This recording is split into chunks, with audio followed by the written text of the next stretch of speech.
I got a feeling there's a reason they don't want to reveal the records, because maybe there are no tests.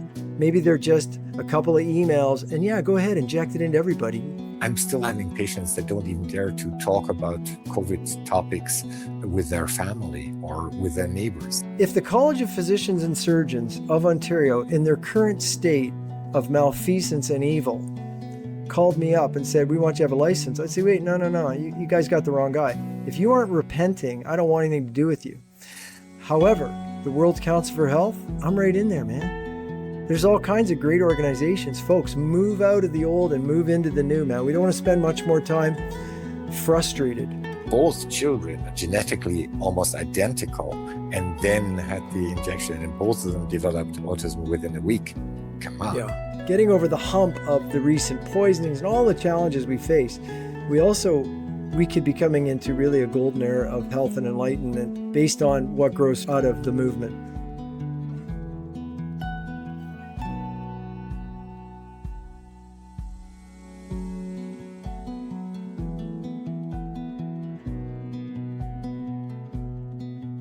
Well, hello friends, and welcome to Wins of the Week. This is Wins of the Week, ending August 22nd. As you can see, I have a very special treat for you today and for me, which is, I know you're sad to see Ted not here. He is running the NCI hearings about food security and the threats to farming in Canada, in Alberta, as we're recording and wrapping that up. But I had to reach across the world. I said, where can I find somebody who could fill those boots?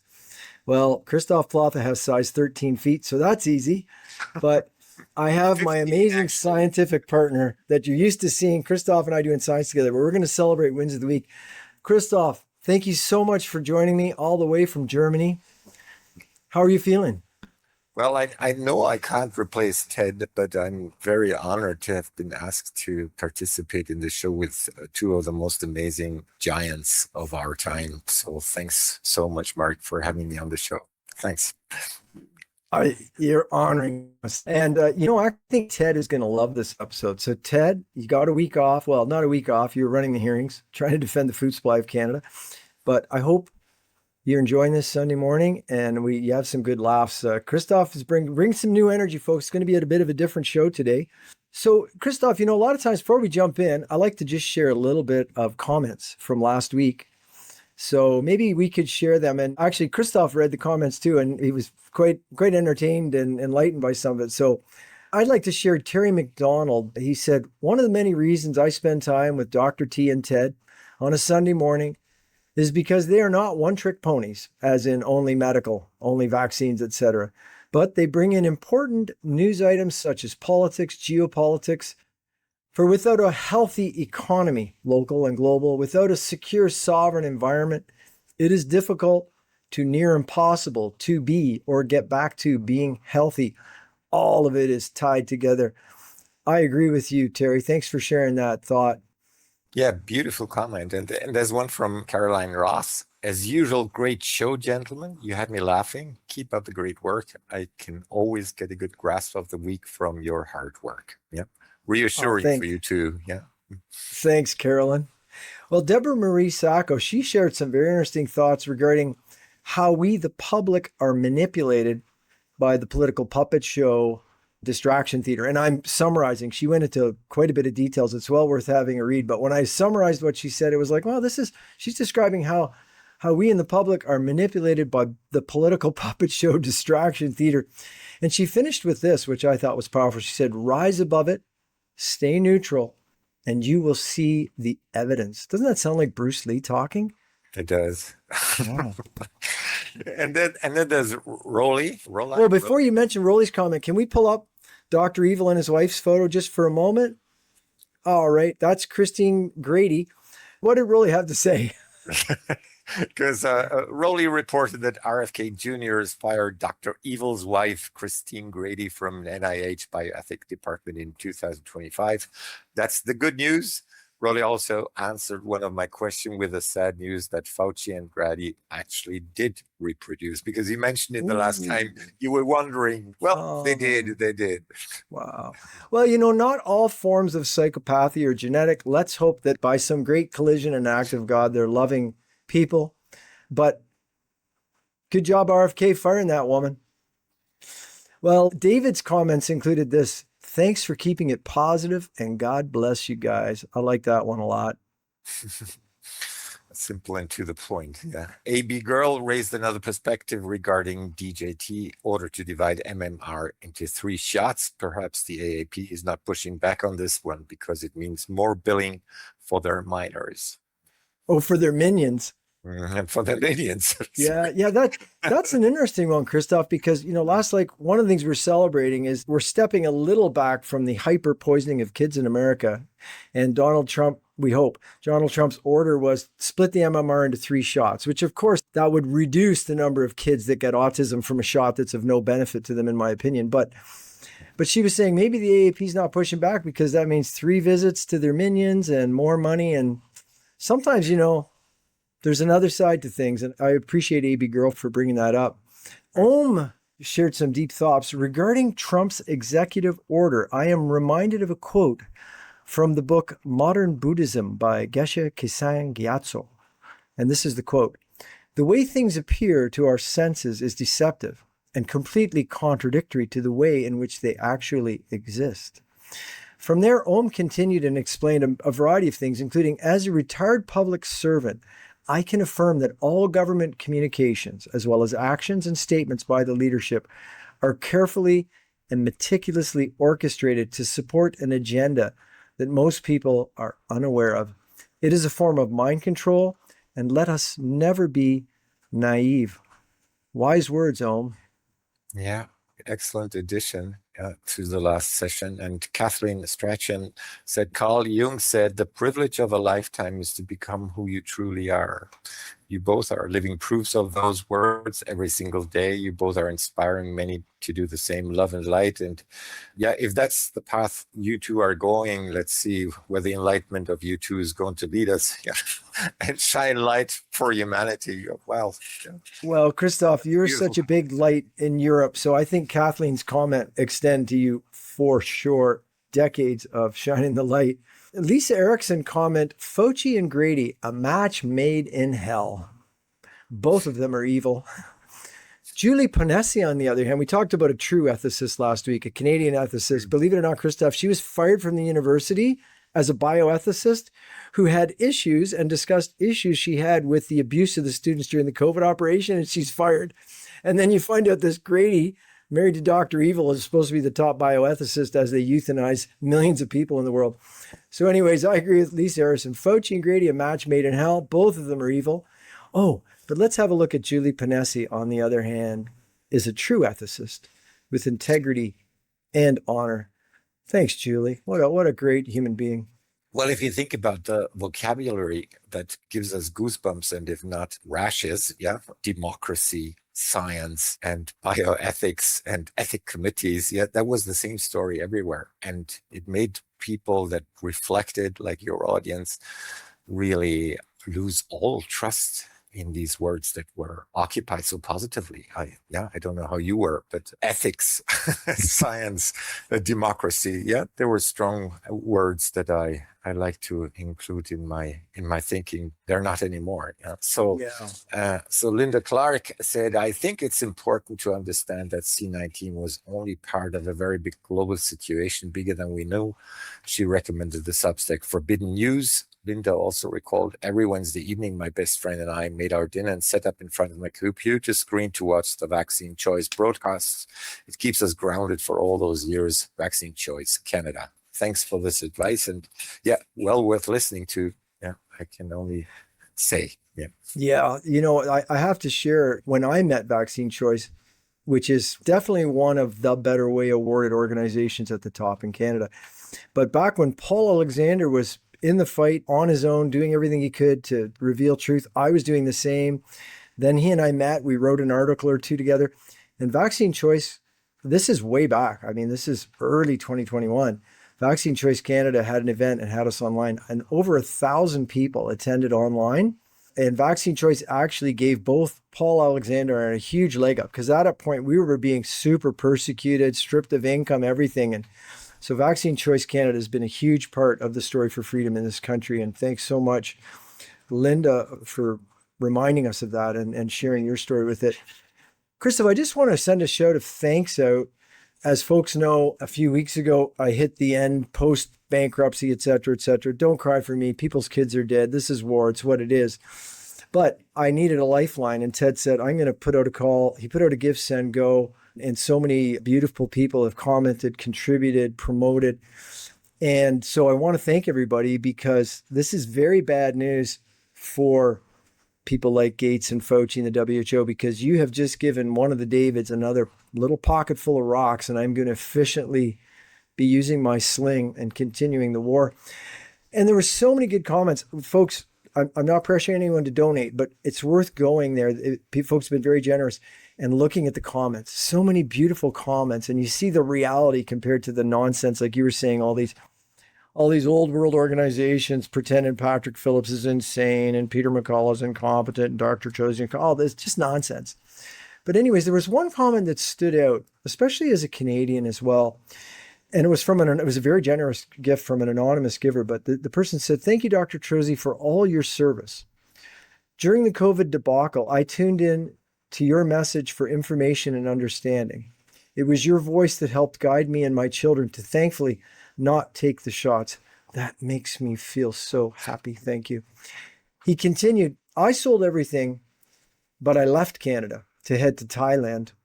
And guess what?" He says, "They have good medical facilities here, and they would probably love to have someone with your expertise.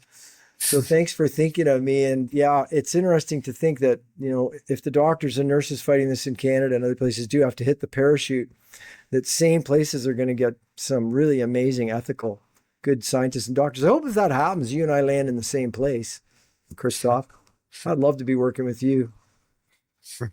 Well, coming back to that wonderful Give, Send, Go campaign that Ted set up for you, I think I thank him personally for doing that, because I just remind me of the first time. You don't remember how we actually met the first time in 2020 when I saw that mad Canadian talking what I was thinking. And I sent you an email, and I sent you a song of Klinghardt, who had composed a song at that time. And you kindly responded, but then we kind of lost it, only to find ourselves on the same boat, steering with the World Council for Health through the waves of madness. Yeah, so I thought it was a beautiful thing. But I observed everything that happened to you early on before we actually met in person a few times. And I can sincerely say that there is nobody as authentic to you on this planet to fight the fight with every sacrifice that you've done for yourself and for your family and everything else. So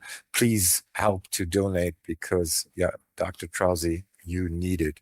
To keep on the fight, we do need finances. So please, support him as soon as you see this interview, because if there's one person on this planet that needs to be thanked and supported, then that's Dr. Mark Trozy in front of us. Yeah. Oh, Christof, thank you so much. And folks, I didn't ask him to say that. So thanks, Christof. Well, I just received a bing on my bank account in Switzerland. Yeah, that reminds me, some of the crazy stories that the goblins make up about the good guys.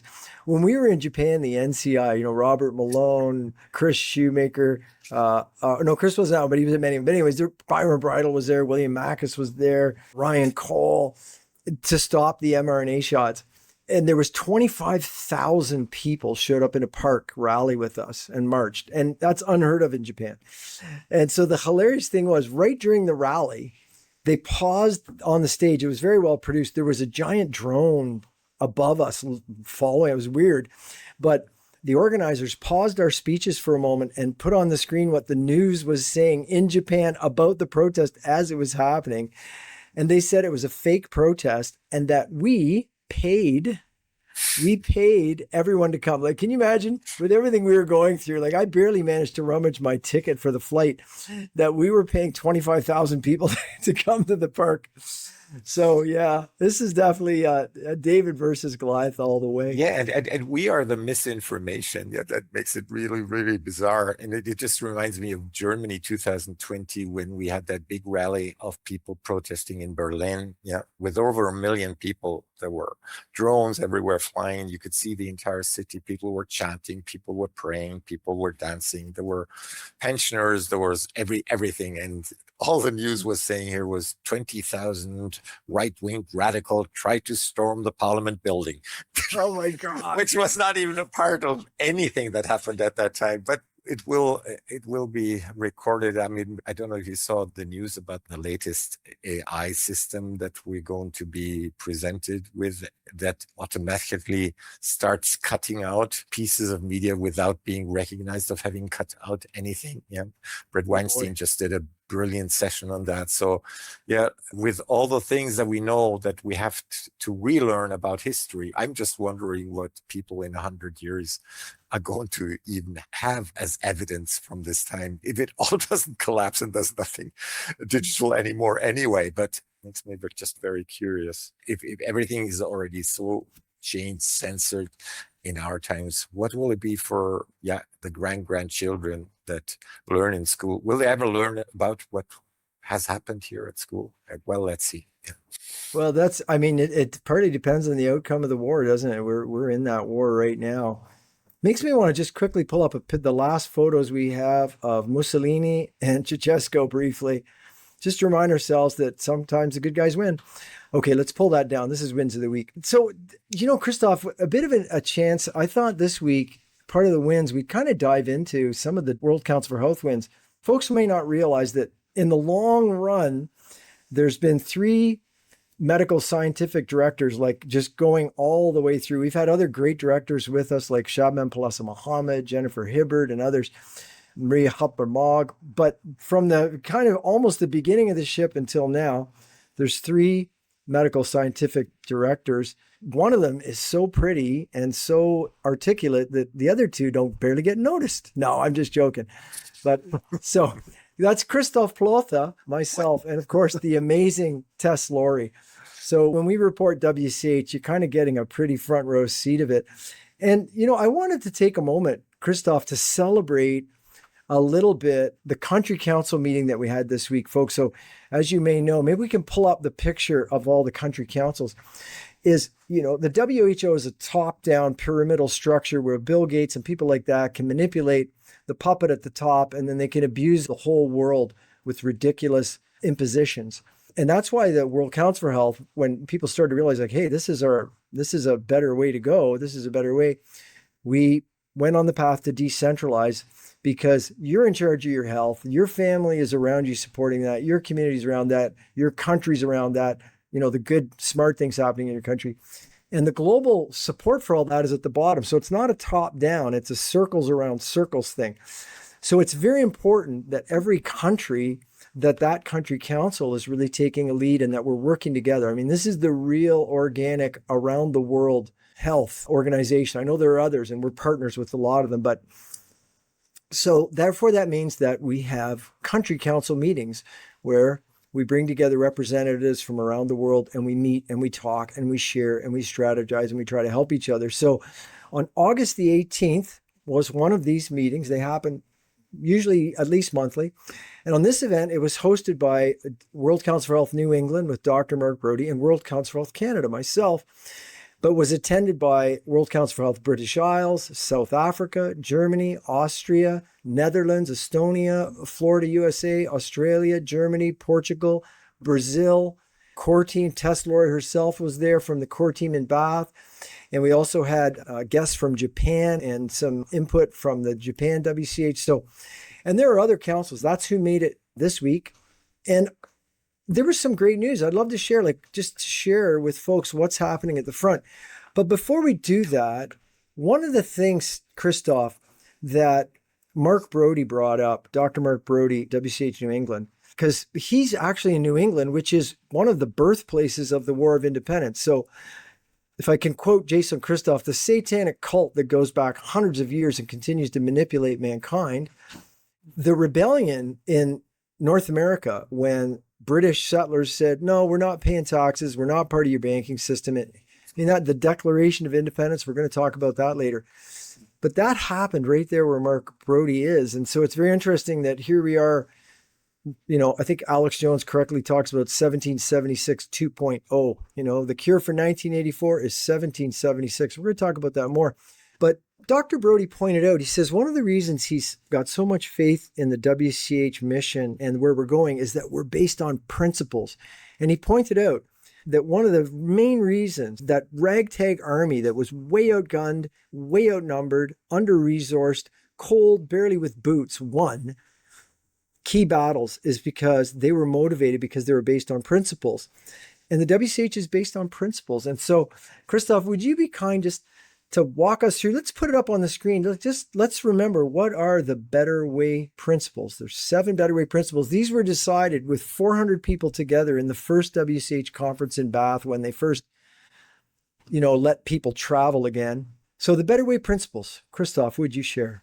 Yeah, well, maybe a word to that, because so many of our authorities, I don't know how all of you feel, but yeah, when it comes to church, when it comes to politics, when it comes to science, yeah, and had certain principles that we took for granted and that we took with us in order to be guided through life. But when everything now has been crumbling, it's basically to search, and that's why these principles were established.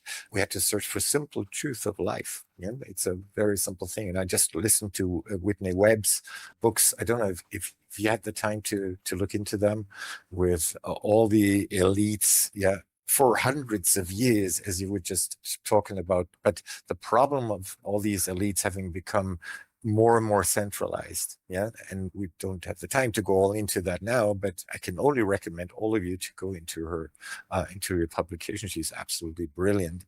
I can sometimes hardly follow her, but it's anyway, yeah, she's very smart and detailed. She's very smart. So to get out principles that no matter whether you're in Africa, whether in Asia, we're in Europe, in America, in South America, on the North or South Pole, it doesn't matter where you are, that are universal principles that we can all agree on. And that's one thing that binds us with all these country councils, but basically binds us with all of you listening, because number one, we act in honor and do no harm. And number two, we are free beings with free will. 3, we are a part of nature. Yeah, sometimes underestimated in our times. We need to become a little bit more humble when it comes to finding our place as humans. Number 4, spirituality is integral to our well-being. And listening there to Harari says that the time of the organic God is over and humans have to take over evolution. Will remind us there a little bit of a humble spirit into where we came from is also very useful if we want to survive as a human species, and that we thrive together. The 5th point, yeah, don't forget, I mean, there is a department of loneliness now in London, in England. It's a department because people have separated so much that we need to find the value of being together, thriving on a local basis, with our families, with our neighbors, with our communities, and with like-minded people. And number 6, that we value different perspectives, very important. I don't know about you, but everything has become black and white in the last few years. There's no gray, no green, no yellow, no orange. Yeah, it's all black and white. No, that's not true, because whether that's science or whether it's just a normal conversation, whether it's a dialogue, we need to treasure our perspectives, even if we don't agree, but it's only this way will take us forward. And number 7, we use technology with discernment, and you all know how the digital world has made most people already transhuman if they look at their smartwatch and their mobile phone all day long, yeah, and they've put parts of their brain into the digital world. We don't need to wait for our implants into the brain. No, we need to find ways to work with this technology, but not to be ruled by it. Yeah. Yeah, those are such important principles. Like, when I think of value different perspectives, I think it's very important that if you find yourself in a forum that people may agree on quite a bit of what they're talking about, but they're debating certain points, you're probably dealing in truth and reality. Because, we saw through the COVID operation where the people were, these parrots, these talking heads all around the world were saying the exact same words, even in different languages. So if Christof and I agree on absolutely everything, as much as I adore and love him, the reality is we probably still working from different perspectives. That's why how we help each other to learn is not to be too bonded to my perspective, but to share it and learn together.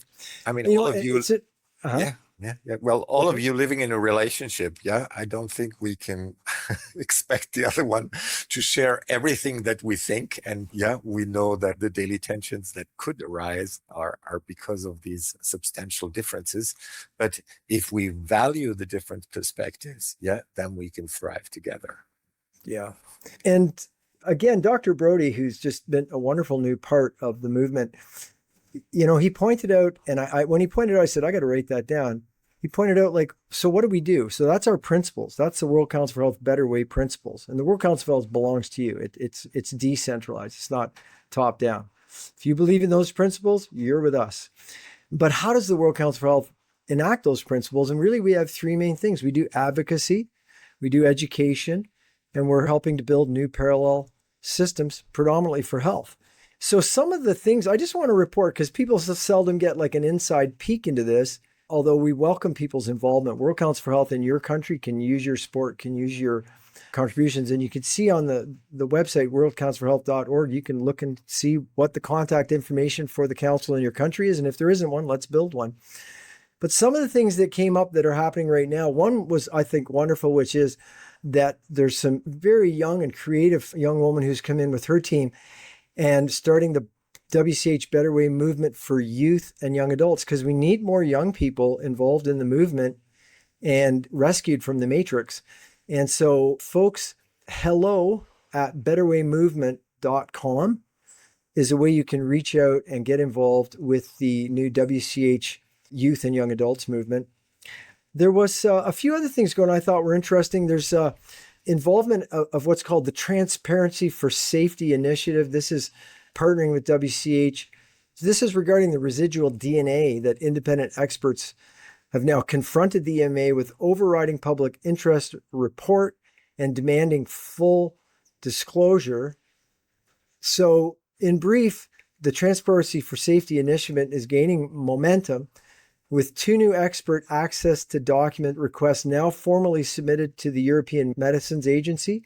We've taken another decisive step towards full regulatory transparency and an independent call for scientific reassessment of Comirnaty and Spikevax. And this involved both Professor Dr. Ulrich Kammerer and Professor Klaus Steger. They filed individual requests with the EMA demanding the unredacted disclosure of the regulatory data required to assess residual DNA independently, which did not happen in Canada, and I suspect other places. Their requests extend beyond the analytical procedures. They want validation reports, raw batch data, specifications, acceptance criteria, and regulatory assessments on which EMA's conclusions depend. So this is the kind of partner stuff that is going on with the World Council for Health. Mm-hmm. Yeah, and if I can add to that, the Transparency for Safety Initiative was initiated by a wonderful lawyer and wonderful human being, Dr. Sylvia Behrendt in Austria. And just think about it, that if we truly would live in a democracy or anything like it, yeah, the aim would be to care for the people. And the people are basically left out in evaluating what's being done to them. Yeah, that's very strange.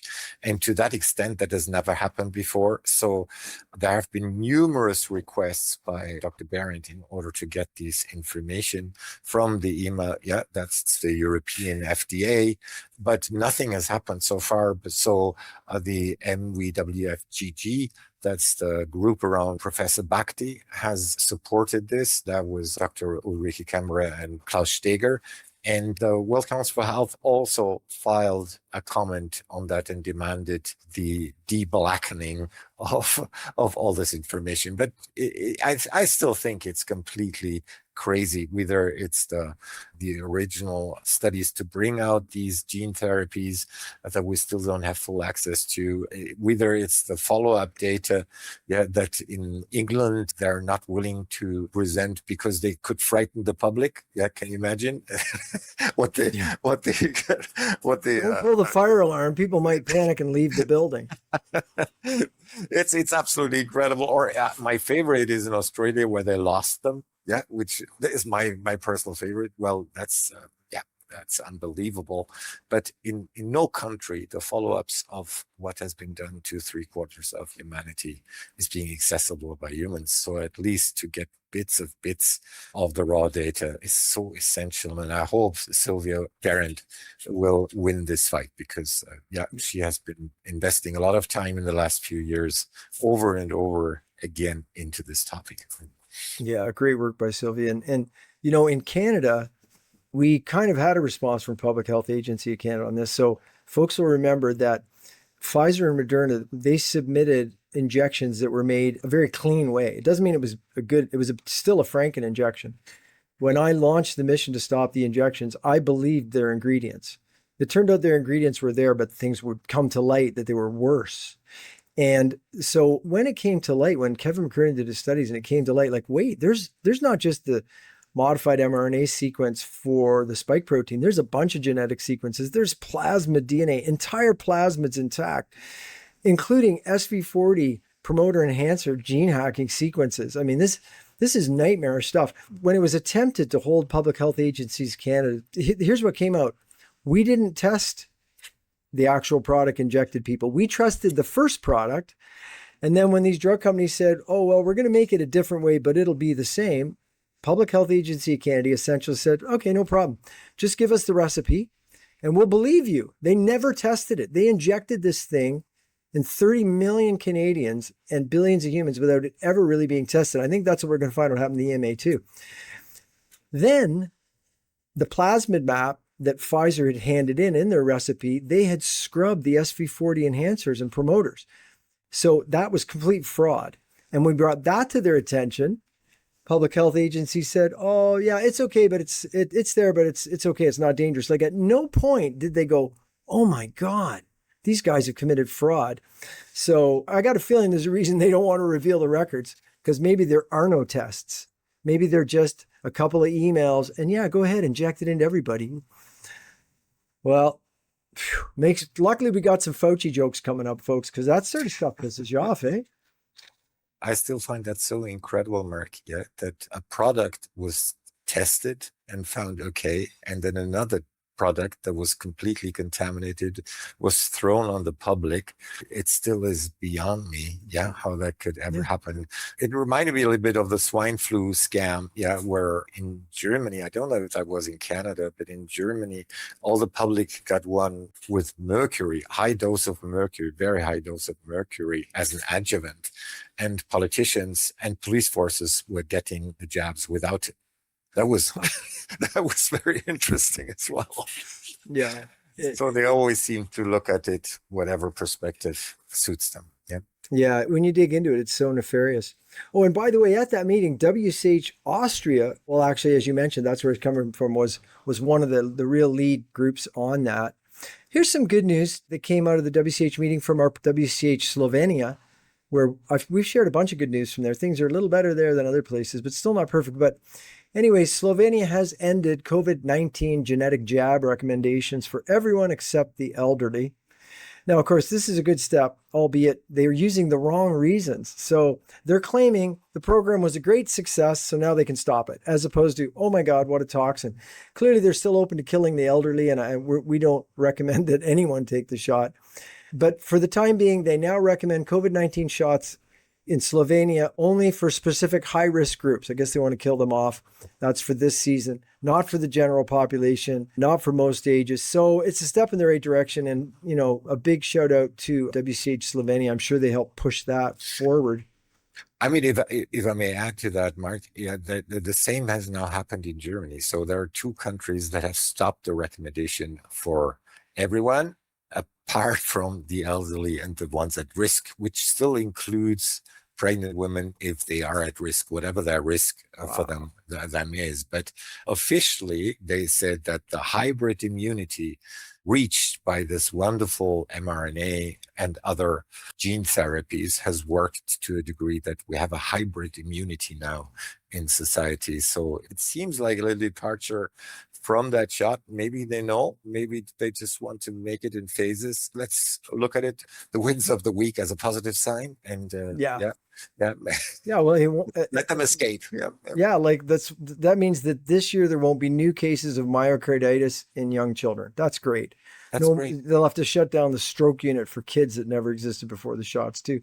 Yeah. Well, one more win from the World Council for Health, and this is the World Council for Health along with the Swiss Association WIR, a great organization. And in this action, Switzerland demands pandemic justice to revoke diplomatic immunity from the WHO. Amen. We'll share the link so you can look at the entire demand, but I'll just read a bit. We call upon the Swiss Federal Council, the Swiss Parliament, the responsible authorities of the United States, and all competent judicial and supervisory authorities to review the existing framework and ensure that legitimate investigations cannot be improperly obstructed. No censorship of legitimate questions, no immunity from legitimate scrutiny, no institutions above the law. The world deserves transparency. People deserve answers. The WHO and the people there, and we'll talk about that, the WHO must be held to account. Amen. Great work from Swiss Associate WIR and our WCH partners in Switzerland.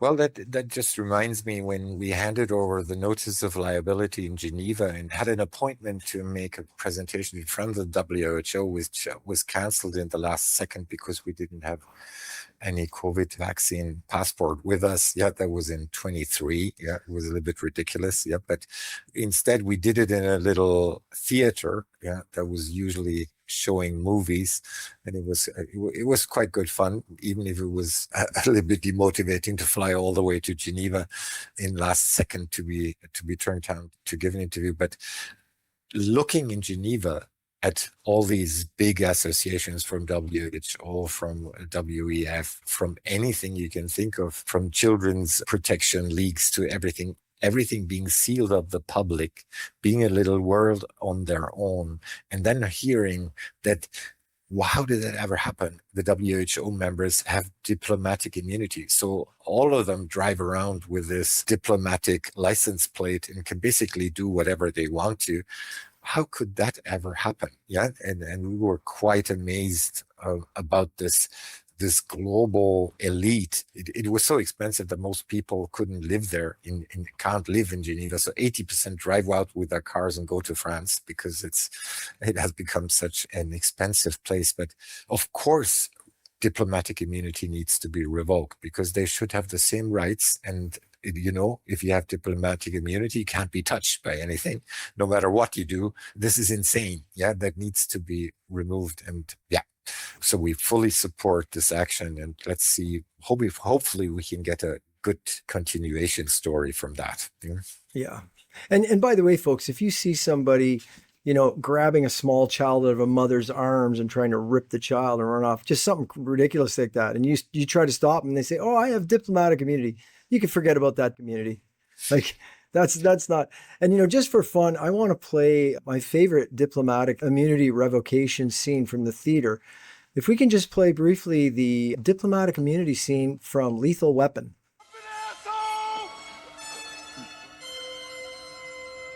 Roger. Diplomatic immunity.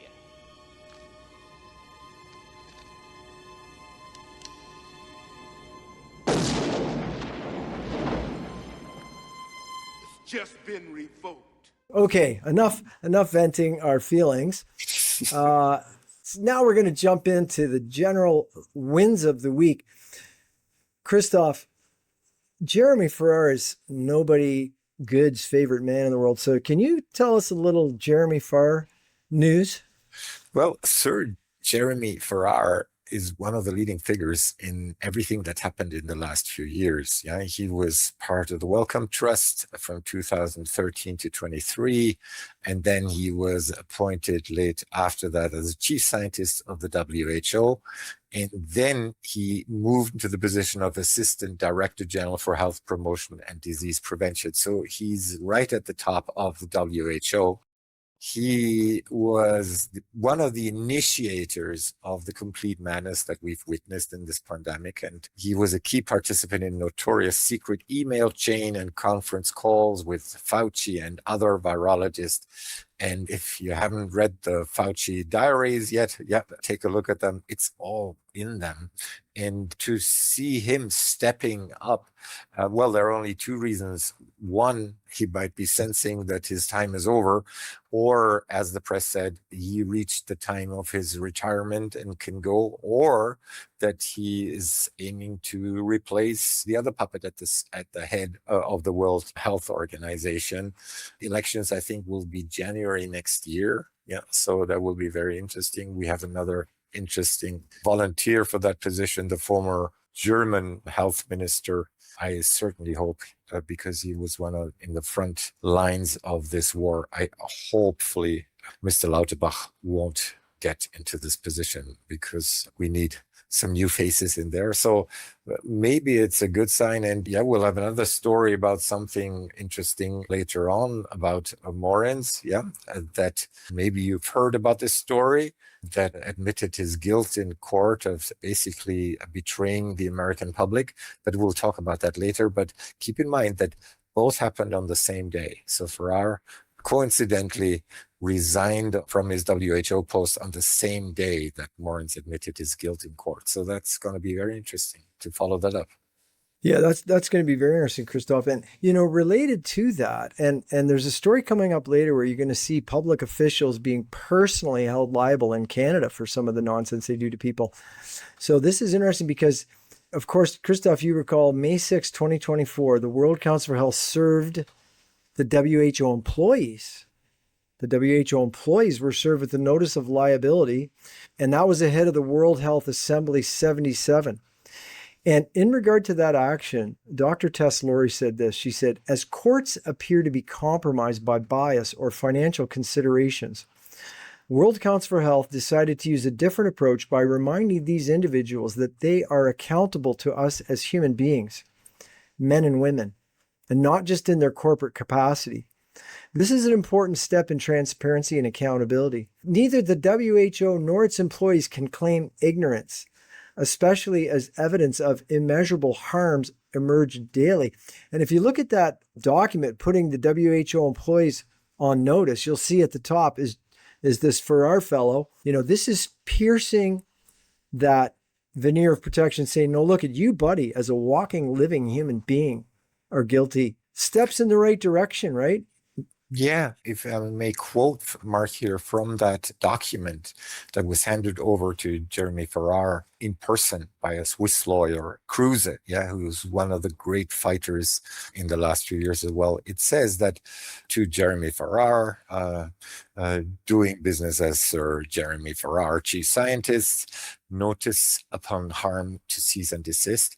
On behalf of living men, women, and all their sons and daughters living right now, and those yet to be born on earth, we hereby place you, a man, Jeremy Farrar, doing business as the chief scientist of the World Health Organization, on notice that your actions carried out in the capacity of chief scientists of the WHO during the COVID-19 chapter, principally consisting of falsely informing world governments of a so-called pandemic, thereby causing governments to declare non-existent medical emergencies, have been and are still an integral part of a chain of events that is resulting in mass loss of life, immense physical harm, and untold psychological distress and trauma to the people on this planet, etc., etc. But if he reads this, and he must have read it, and knows what these words imply, it's a really interesting question to ask him how he can still sleep at night.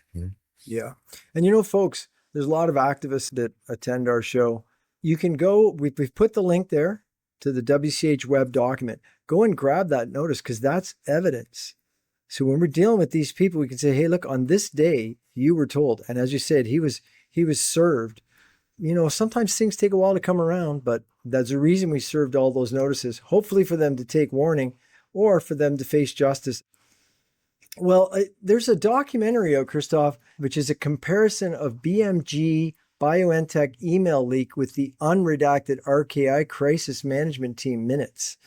RKI, the Robert Koch Institute, essentially I think it'd be like the FDA or the CDC of, I guess the CDC. Yeah. Mm-hmm. And Christof, you and I have reported in depth of that. We'll put links on that, guys. The level of just deception and evil done upon the German people by these guys during COVID is incredible. But this investigative report reveals a systemic disconnect between public pandemic messaging and internal actions in Germany.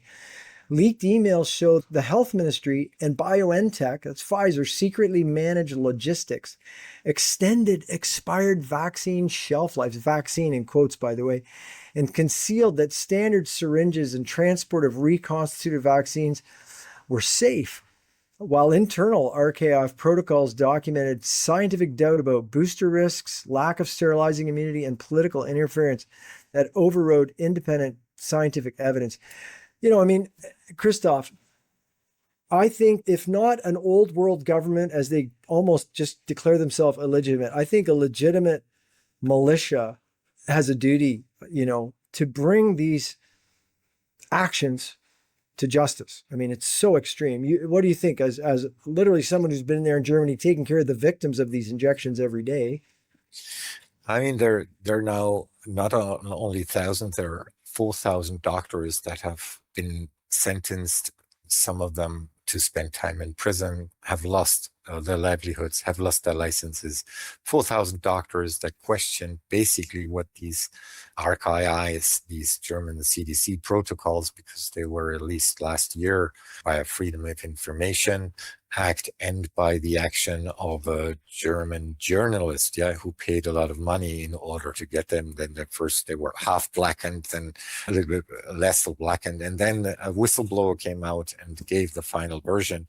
And everybody here in the scene thought, this must be the end, because it basically showed, remember, the show we did on it. And if anybody hasn't watched it, I urge all of you to watch it, because it's so We'll share the link. Just search RKI. Search RKI and Dr. Trozy. Sorry, Christof. Just want to mention that, people. And then to see that they all knew and they acted against the science, that the RKI and the CDC actually had an opinion about many things, about masking, about distancing, about even the injections that came out. And that was still not revealed who were the players who basically then decided what to do. And now this leak that has come out is actually with the Ministry of Health and BioNTech, and the CDC. So they were all working together, which makes it really, really crazy. And they knew right from the beginning that there was no sterilizing immunity. So it could always spread to grandfather, granddad, to the grandmother, and all the ones we were supposed to protect. And why this whole thing was actually initiated. Completely crazy to hear that in April 2020, actually the numbers declined. So they had to artificially elevate the numbers by doing fake testing and keeping people separate so it wouldn't be over too quickly. That's what we know by now. Because that might have been the only sense of the distancing and the isolation we all had to go through to keep the whole thing running, so the media could play its part of getting everybody injected. A year later, I mean, can you imagine that whole year? And we're just bringing out a paper on all the medications, the repurposed drugs, but even sugar and vitamin D and everything that could have saved all of those lives. I mean, there's never 100%, but I would say with everything that we know about these effective drugs, there should have never been any need for any injection, never mind a genetic modification of 3/4 of humankind. That's really, really crazy. Yeah. This came from Fraser Tommy. Now, the context is interesting, but the context isn't as interesting to me as what he uncovers. And we're going to give you a link so you can uncover it if you want to have a look too. But recently, the unelected Prime Minister of Canada, Mark Carnage, announced that Canada could not afford new jets for the snowbirds. And snowbirds, that's like our air show. Canada's Air Force air show team. They go out and they fly these high-speed jets in formations. A lot of you have it in Germany. Everybody has when they go to the shows. And I'm not really into it. But anyways, some people are, so God bless you. But anyways, Canada is going to be the first country to use propeller planes. Why? Because you can't afford it. So Fraser Tommy said, okay. And personally, I think there's a lot of better things to spend $400 million on. But check out how much worse it's being spent. So Fraser Tommy said, okay, it costs $400 million to buy all new jets, which again, I just as soon go to a horse show myself. But what Tommy did is he went into the government website. I'm going to share the link so you can look at this yourself. And he said, okay, let's say we wanted to like get rid of $400 million in expenses real quick so we could afford snowbirds or maybe afford treatment for the injured and prisons large enough for the people that did COVID. That's my own addition. So here's some of the projects. Here's an $8 million project paid for from our kids' debt through taxation. It's called Greening Our Rice, Gender Just Low Carbon Rice Value Chains in Vietnam. So Canadians are paying $8 million to have gender just low carbon rice chains in Vietnam. I got a feeling those would be like pizza and hot dog shops. For those that get that, we'll leave that there. I have to how follow about this that. one? Gender just low carbon rice. Yeah. Yeah, $8 million. Here, check this one out. $20 million. If you're a mom who's having trouble getting a little help with daycare for your kid to go to work, check this out. $20 million of your taxpayers going to comprehensive sexuality education global initiative program. We've looked at that. That's usually just pervert stuff. Here's one, $4 million multi-gender accommodations at the Lebanese Air Force Ski Soldiers School. Like, what are we doing putting in tranny rooms in Lebanon for $4 million of Canadian money? It gets better. This one, check this one out.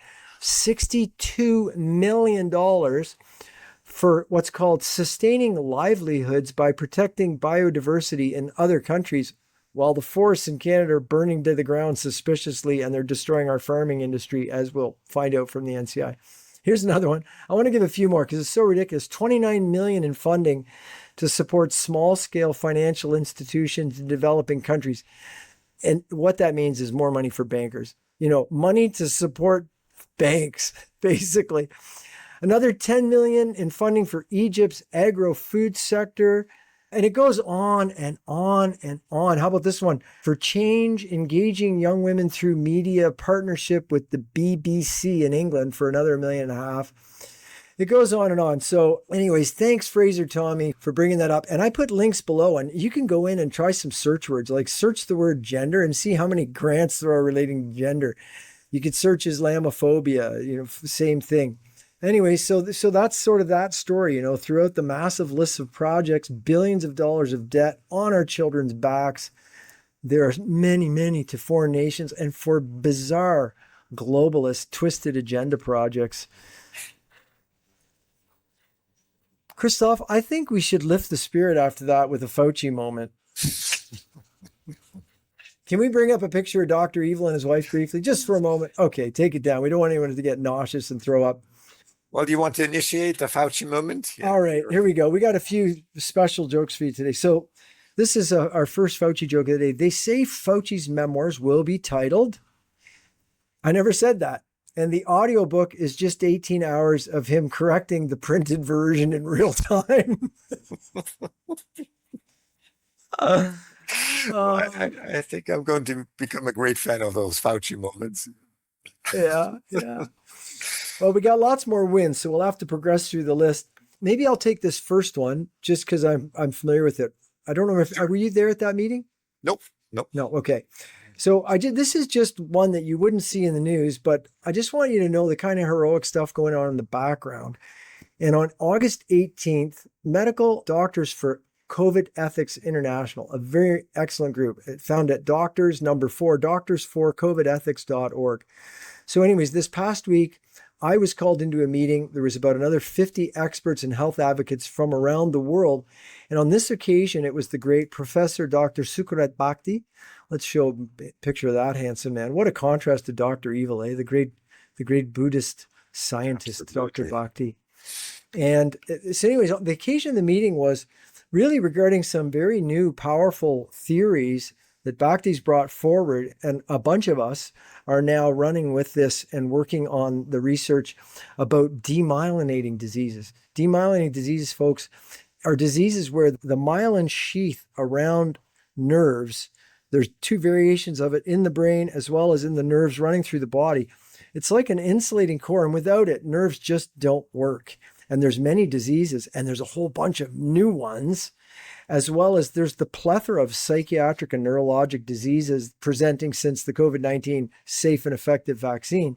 So anyways, I won't go into the details of the research, but this was really neat because here you have this, master veteran professor of biology at a deep level, calling together real leaders from around the world. The WHO is not doing it, guys. This is what's happening. It's the David and Goliath team doing it and looking at what may be very innovative, low toxicity ways to resolve some of the old diseases, some of the new. We'll keep you posted on that. I believe Dr. Palmer is already working on the study and others are helping him. So that was exciting, Christof, to me.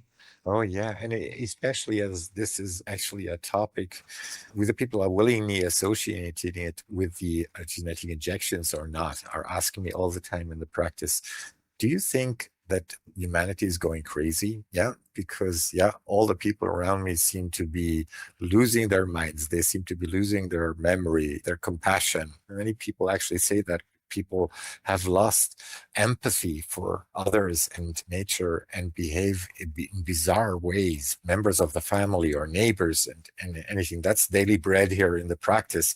And to look at the amount of data that has come up, not only through the birth data, but also studies of neuropsychiatric consequences of these shots, because it is quite evident that those spike proteins go through the protection layer, the blood-brain barrier into the brain, settle in the nervous system, and then are being recognized as foreign. And then you get these demyelinating diseases, but you also get all kinds of psychiatric symptoms because the body's immune system is actually attacking its own nerve cells. It's quite a logic project, and I don't know where it's going to lead humanity to, but definitely worth checking, definitely worth looking at ways for all those people that have been coerced to take these shots in order to get some help. Yeah. Well, and that's what, when we're not having fun celebrating the wins of the week, these are the sort of things that keep Christof, myself, Dr. Bhakti, Dr. Villa, Dr. Laurie, so many beautiful people working. And so folks, for those that are injured, please, we don't have it all figured out, but we've gained a lot of ground. So make sure they're tapping into detox information. Just search detox on the site and we'll keep coming with more. We got some interesting news. Can you share about the MMR? What's happening with the MMR in the USA? Well, there is all the time new data coming out of the MMR, and you mentioned here a hearing in the year of 2000 by Dr. Bernard Rimland. Quite funny story. I was driving through California, to give a presentation in 2007 or something like that, and I was at a gas station. That's why I'm telling this story. And somebody told me, "Oh, you're into all this health stuff. Are you into autism?" And I said, "Well, yeah, very much so." And he said, "Well, you definitely need to meet Dr. Bernard Rimland." So I drove to his center and met him. He was quite an extraordinary character and a wonderful center that he had. And side note, that's my story associated. Oh, what a neat coincidence from a gas station in America. It was very funny. That's serendipity. God's with you when. Absolutely. Because I had no idea about him. I didn't know about it, but I was very much into the topic at that time. But Steve Kirsch just published a survey around it, and he was able to show that most children that presented with autistic regression had it a few days after the MMR vaccine. Do you have the numbers of that, Mark? You have how many? Well, I don't have the numbers from his survey. Folks will create the link. You can go and look at the survey details. But, I think what was really interesting about this too, Christof, is the original, testimony of Dr. Rimland in 2000 was what he said is, as soon as they rolled out the MMR shot, suddenly the average age parents noticed autism shifted to when the MMR shot was given. And, so these are the sort of, anybody with eyes to see, ears to hear can see that barely any autism in the world, vaccine industry grows, autism grows. MMR shot, guess when people get autism? And lots of them right after the MMR shot. I mean, it's good that's coming out. I always appreciate Steve Kirsch. He's got a kind of a neat way to do science and incorporate his audience and, gather information they don't want it to be easy to access, and he's got creative ways to do it. Yeah, he always, as a mathematician, I think he's a mathematician, isn't he? Yeah, he always gives good numbers, and it's quite solid data that he's applying. And just a little story from practice from this week. I had a Zoom call with a mother, and her two twin children developed autism. When asking, because they had no idea where it came from, and were only told the official saga that it's a psychiatric disorder and you have to take certain drugs and certain behavioral strategies, nothing about diet, nothing about supplements, nothing about inflammation of the brain and the gut, and all the other things that we now know do form the picture of autism. And so they had no thought about the fact that it could be associated to any of the injections. And we went through the vaccine history, and lo and behold, as you just said, it's just started after the second MMR shot. So the fact that they all claim that it's just genetic, well, there might be a genetic predisposition if both children are genetically almost identical and then had the injection and both of them developed autism within a week. Come on. Yeah. And I think we pointed out last week too, Christof, that if something's genetic, it doesn't change overnight, right? Like if for instance, if you think of, sickle cell anemia, there's a genetic disease. Two people with the trait, usually from Africa, they can have a kid, the kid can get the full-blown disease. It's genetic. You don't suddenly have something that was 1 in 10,000 become 1 in 30 if it's genetic. I mean, that's just basic logic. So it's incredible that, people that are supposed to be educated have the audacity to look parents in the face and feed them that BS line that anybody who can do basic grade 8 math could figure their way out of. So don't believe the lies, folks. Christof, I'd love you to discuss an item that I thought was really cool news in the medical world for me this week, because in the last few years, we've been learning a lot about cancer. And I mean, my understanding of cancer is remotely different from where it was. I think of how much I've learned from Dr. William Makis about, repurposed medications, ivermectin, fenbendazole, use of nutrients, high dose melatonin, and of course the dietary. Along with him, you have great leaders like Paul Merrick as well. They're talking about the metabolic aspects of cancer. Cancer is a whole new game. And so in the last 5 years, I've been learning a lot. And of course, before the 5 years started, I thought I knew a fair bit. I mean, I was a licensed doctor and, I diagnosed plenty of cases of cancer in the emergency room. But I came across something this week that you wrote, and I know it's something you've been on for years, that potassium and sodium and the ratio between these simple salts has a role. I'd love to pull up the picture of what's called Plothe's Law.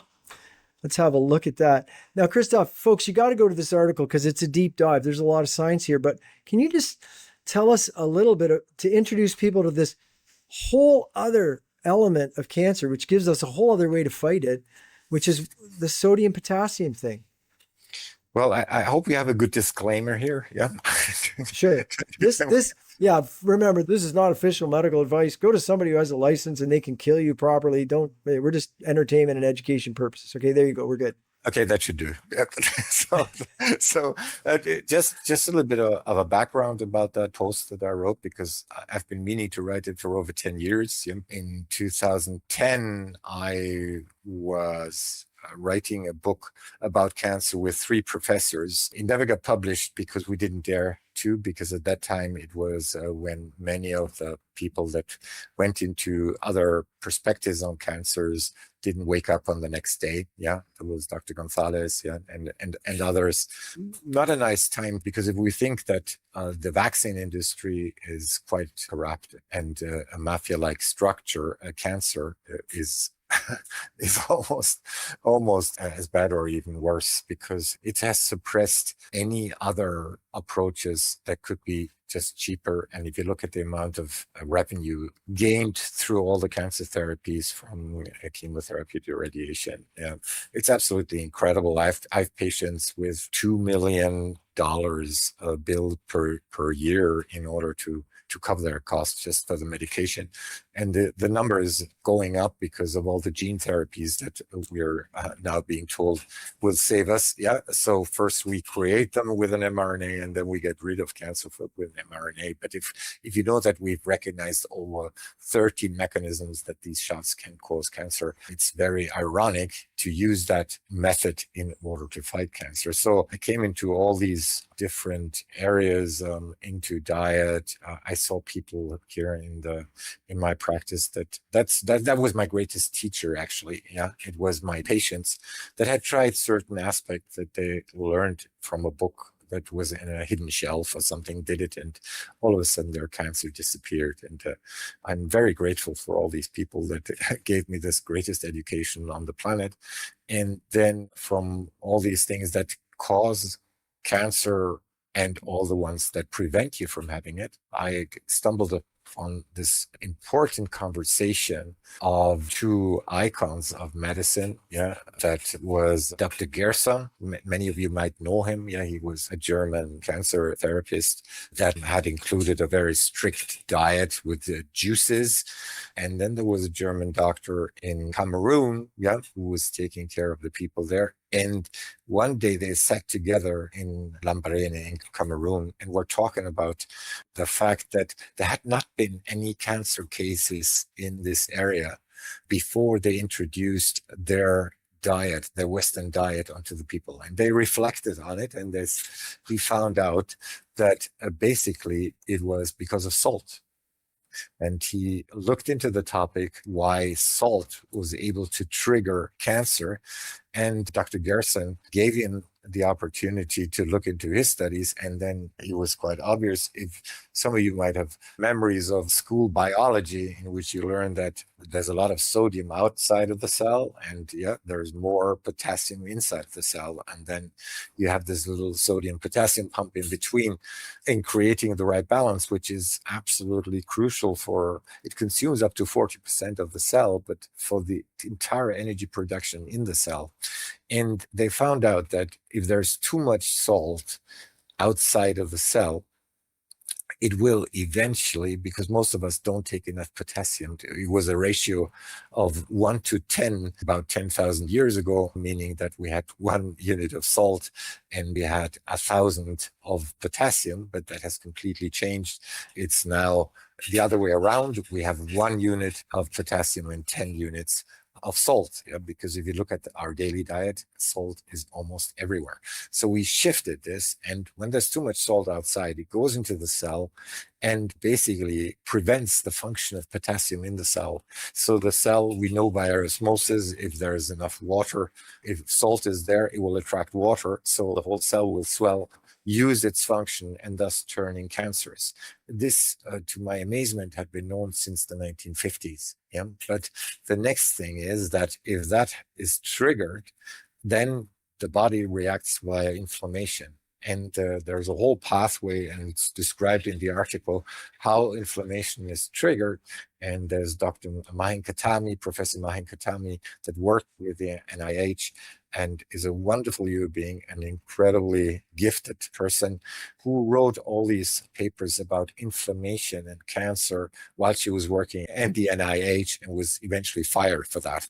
So if you put the two together, then you can find out that you can use inflammation in the body as a marker, and you can use the potassium inside the cell. It costs $7 to do that test in order to see whether that cell will eventually mutate and then cause cancer. So you can use intracellular potassium and so-called calprotectin, which is usually done in the stools, but you can do it in the serum as a cancer progression measurement.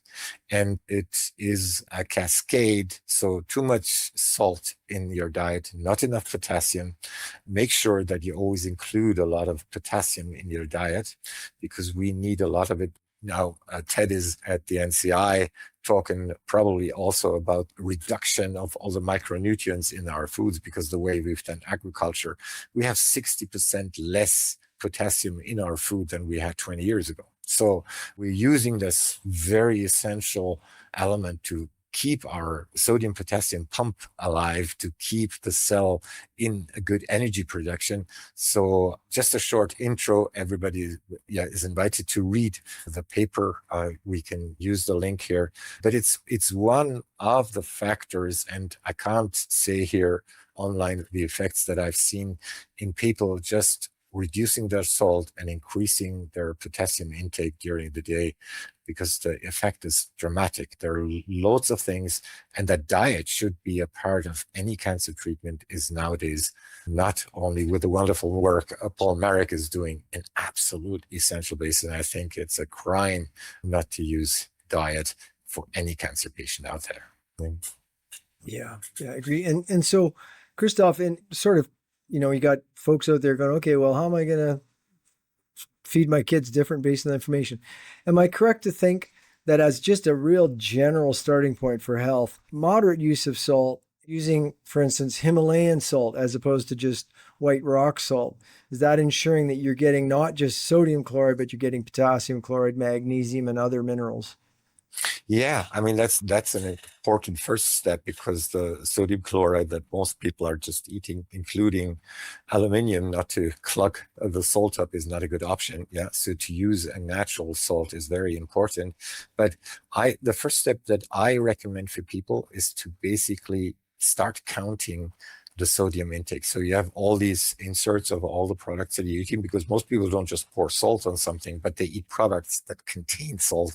And just look, it's usually by 100 grams, and then look where you land up, because the official recommendation is 1.5 grams for people that have problems. But I use that officially with the World Health Organization. Of course, it's much, much higher. Yeah, it's almost around 5. But the interesting thing with 5 grams a day, but with the potassium, that's an interesting one, because it used to be around 4,000 milligrams a day, but it has been in America almost cut by half. So if you think why they did this, knowing the importance, because they all know, I'm 100% sure they all know about the importance of potassium. And having said that, there's less potassium in our food, check the main foods. Just go into the internet and check out the main foods that contain potassium, and then start counting as well. Yeah, so you might do a little bit of editing and reporting during the day, but it's worth it. And do it for 3 to 4 days just to see how much potassium and sodium you're actually taking on your plate. And then try to increase potassium containing potatoes, avocados, bananas, and all of this. But I can tell you now, most people won't have sufficient during the day, and start thinking about supplementing potassium. But that's another story, and that would need to be on a one-on-one basis, I guess. Excellent. Wow. Thanks so much, Christof. That's great. It's anybody working in the health field who's honest now over the last 5 years, we're just constantly learning, because there's been so much lies, so much cover-ups. And, the dream team, as Brett Weinstein described us, all these scientists, doctors, and others who came together against the COVID operation, this dream team, we're just learning so much from each other. There's, getting over the hump of the recent poisonings and all the challenges we face. We could be coming into really a golden era of health and enlightenment based on what grows out of the movement. Yeah, and most people are not aware how centralized medicine has become. It's not only via countries, it's international. You have a certain disease and you have a certain protocol, and that is mostly just drugs. And nothing else. So an exchange and a real development of science has become almost impossible, because the power was taken.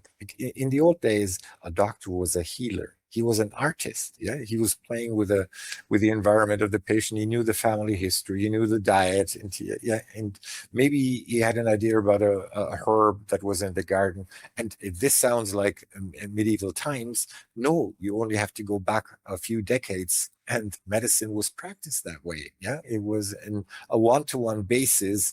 And you always say how you encounter people in an emergency situation. None are alike. Yeah, you have to go through a certain process that you developed with a few guidelines that you had in the past, but you have to decide. I always found this fascinating, your report, how to approach an individual, and not to forget his thoughts and emotions. Holding a hand by an emergency or having a good word, of encouragement, all of this is medicine. And one thing about the sodium and potassium, you can see how passionate I am about it, but I'm now researching one disease after the next one. And Mark, there is hardly any disease that doesn't have a negative effect if there's too much sodium and not enough potassium.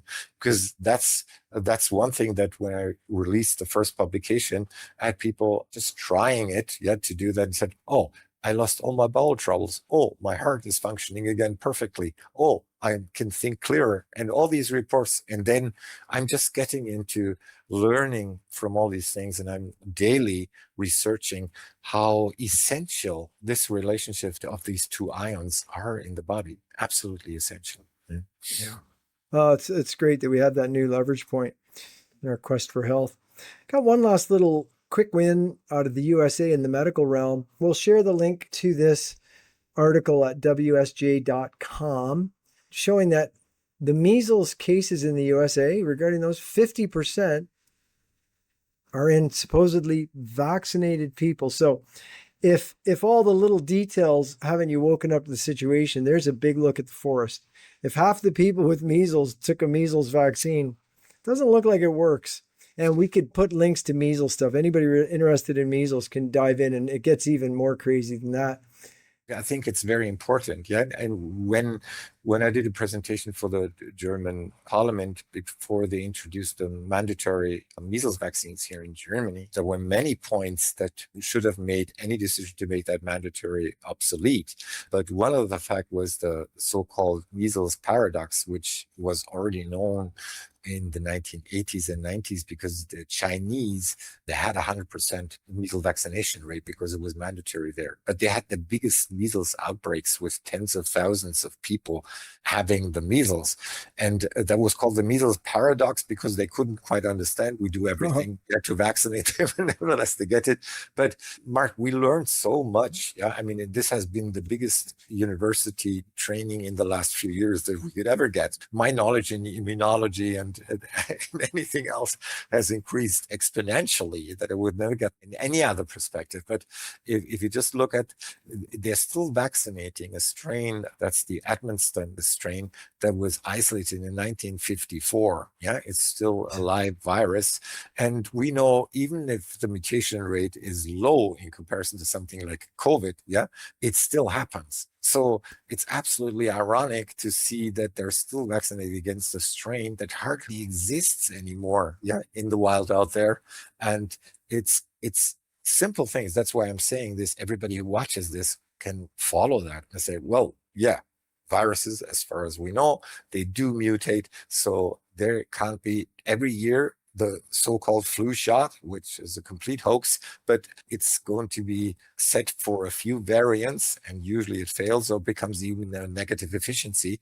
But there they say, oh, it all mutates all the time, and if we don't fit that exact virus, then it won't work.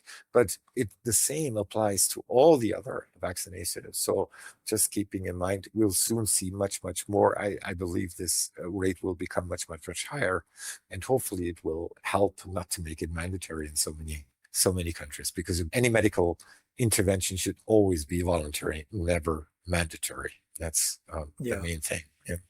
And no matter how creative we have to be, don't stick the needle in the kid. That's my bottom line. It's like, during the COVID operation, I was telling especially young mothers, I said, listen, they're coming out with a shot. I'm going to call it a vaccine. It's a genetic toxin. This is 2020. And I said, in my opinion, it is better to run with your child to the forest and try to survive than to put the shot in. I would rather struggle against starvation and survival than the comfort of just taking the shot and getting my pass so I can go to hockey, stuff like that.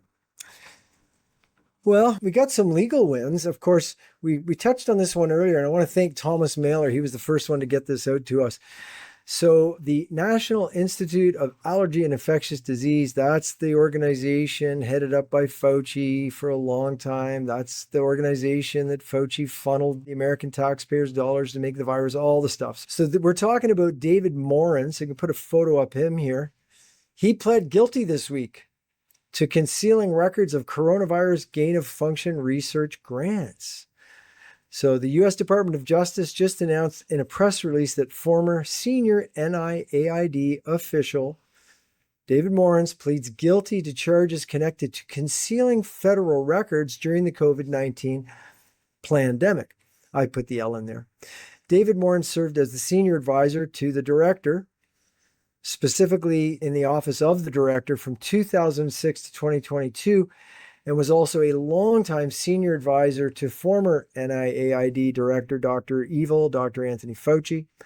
The charges pertain to the notorious NIH grant titled Understanding the Risk of Bat Coronavirus Emergence, and that's the grant that funded Peter Daszak, Ralph Baric et al. To perform their gain-of-function research on SARS bat coronaviruses with their colleague Shi Zhengli at the Wuhan Institute of Virology.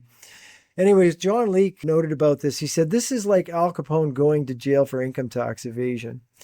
But let us hope this is the beginning of a snowball that will bring Fauci, Daszak, and Baric to their just end.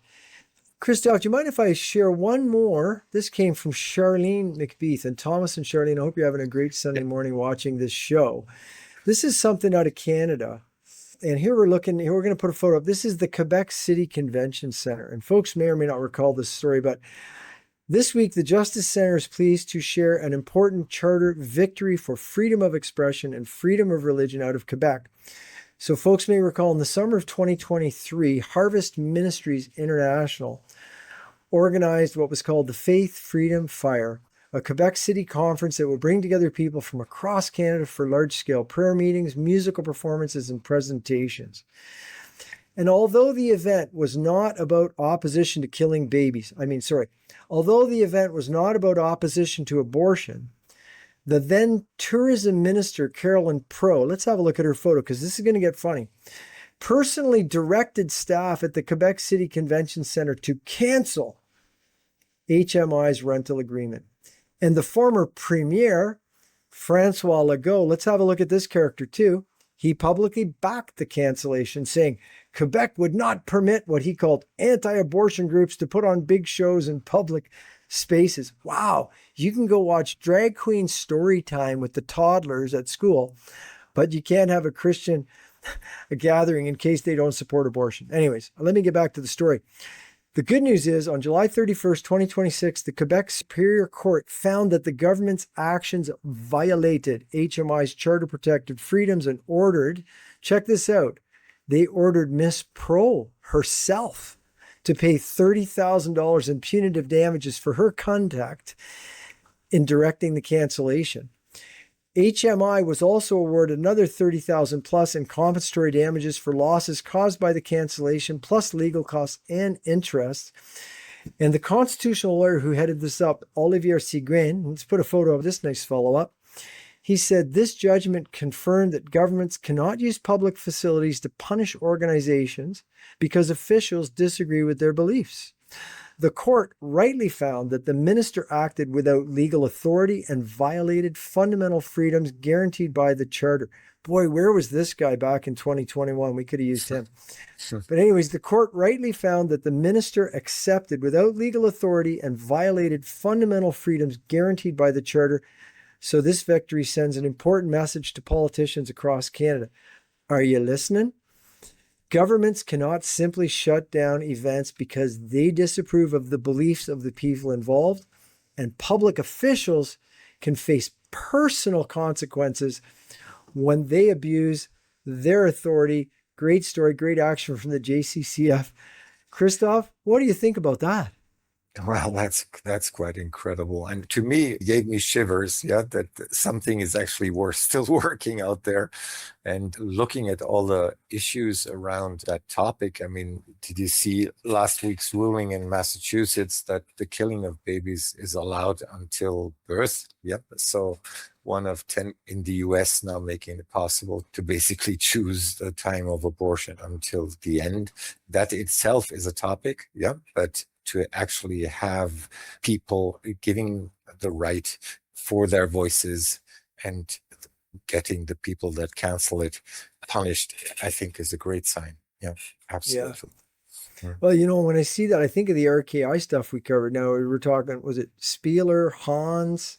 Who are the three the three ringleaders in the scam, Professor Doschler, Drosten and Wheeler. Yeah. Drosten and Wheeler. So, this is what they need to see too, is it's like you hid behind the RKI Institute where you lied and committed fraud and committed malfeasance. But buddy, it's got to come home to you and personal liability. And this is what we're pushing for, Christof. You can't just say, well, the government did it. No. The gun doesn't shoot anybody. Somebody has to hold the gun and squeeze the trigger. Government doesn't do anything. It's the people in the government that do the things, and they're the people that have to, as Tess Lori said, as a living man, a living woman, take responsibility for what you did to other living men and women. Christof, I want to mention one thing that kind of relates to this persecution of Christians here in Canada, and literally having these malfeasant officials shutting down people being to get together and sing songs about Jesus. It makes me want to just say, Jesus is king. I find the more they try to bury Christianity, the more it should make people curious, like, wow, what's in Christianity? Because these bad guys sure don't want it. I mean, they're no friend of any religion or any God except Satanism, but they really hate Christianity. But anyways, last week we shared how Coca-Cola's custom cans that you could order online were permitting all kinds of things on the can, including you could have them print on the can, Satan is king. But you could not have them print Jesus is king or God is good. It said that violates our principles. Like, what kind of principles do you got? Anyways, this week, Isabel Brown, using Google, asking Google the question, what do I do if I'm alone with? And when she said, what do I do if I'm alone with an atheist? It said, well, they're normal people, treat them like normal people. Essentially, you can look at the little details. What do I do if I'm alone with a Muslim? Well, Muslims are normal people and they're good people, and, just deal with them like normal people. Well, what do I do if I'm alone with a Buddhist? Well, Buddhists are normal people and they love to be calm and peaceful. But when she asked, what do I do if I'm alone with a Christian? It suggested calling 911. It said, are you in danger? Remove yourself from the scene, etc., etc. So then she tried it again. If she said, well, what do I do if I'm alone with a black person? Normal people, treat them normal. What do I do if I'm alone with an Asian person? Normal people, treat them normal. What if I do it with a Middle Eastern person? Normal people, treat them normal. What do I do if I'm alone with a white person? Once again, are you in danger? Call 911, remove yourself from the situation. So there's definitely an agenda there. And you know what? We're not buying it. Did you ever read that statement of Rudolf Steiner about, that's the founder of anthropology, that when he basically envisioned that in our times a vaccine would be created to deprive people of their soul. I read it in 2020 and I've just reading it again, that not only that all the people that are on our side, I don't know if you found the same, Mark, but in the last few years, almost everybody, no matter where they were in Africa, in Asia, Europe, and America, they all had a spiritual perspective on what is going on. And it gives me the shivers to listen to what you said. There seems to be an agenda to get basically rid of our spirituality, and we should all be aware of this and not call it a conspiracy because it seems to be an agenda. Yeah. Well, out of their own mouths, just to support that even further. I mean, as you mentioned, Noah Harari going on a great length, the age of God is over. The idea that you have a soul, that's done. Like a real little lunatic, that ball died late by. But the other thing is, Bill Gates, if folks are aware of it, maybe we'll look for the link, but you can find it. Bill Gates gave a TED talk. I think it's about 20 years ago. And in the context of talking about like religious radicals, okay, I'm not sure what he might consider radical. He might consider like being offended by pedophilia and poisonous injections of babies with chips in it. He might consider that offensive. But in any event, he talked about that he believed that they could create a vaccine that would eliminate this, he called it radical connection with God. So, it's not just, whacked out people taking crack coming up with this stuff. And adding to that, Mark, I gave a presentation in 2011, I think, in Vienna, and I was talking about MRI scans of meditating monks and the areas of the brain that lit up when these people were meditating, and that our Wi-Fi actually is activated in the exact same frequency. Just a thought, if you think that they could have chosen any frequency out there, they just chose the 10 hertz. But actually, that was the frequency in which, due to this research, we connect with our God, or whatever you want to call it. Yeah, I found that very interesting. You know, So not only Christof, vaccines, yeah. I have to throw an extra spin on that with you. In 1985, Dr. St. John, who was my professor of neuropsychology in University of Western Ontario, presented research that dated back to the 60s using EEGs, you know, put the electrodes on people's head and look for the patterns. And similar to what you said with the scans, people who are very advanced in meditation, and it's actually very rare. I mean, these yogis and saints type of thing, when they meditate, their brain goes into what looks like an alpha wave, just a smooth harmonic, which would really mean a pulsation of the brain at a neurological level. And when you ask these yogis and gurus, or, you know, if you know somebody who's really achieved enlightenment, and you can see when they're meditating, you say, what were you feeling like? What were you thinking? What was going through your mind while you're meditating? You know, I mean, everybody knows, well, the thoughts of God, oneness with the universe. We're talking big, profound stuff. And back in the 60s, they demonstrated that though most people cannot achieve that state of mind, you can put on quiet music, you can tell them to relax. It's not like just if you relax.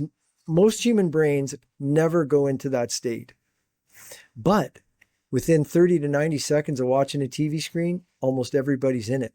What does that mean?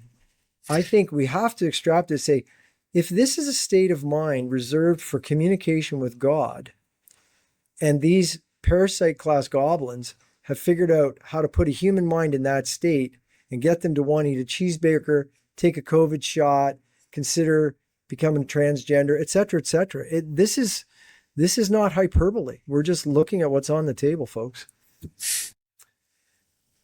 Well, True, very true. We've got some good news. Will you share this story out of the USA, RFK Jr., et cetera? Let's bring up a picture. Can we have a picture here? We're going to look at Robert F. Kennedy Jr., and there's J.D. Vance, the vice president, and there's Dr. Brian Christine, he's actually an admiral, but he's the current assistant secretary for health in the USA.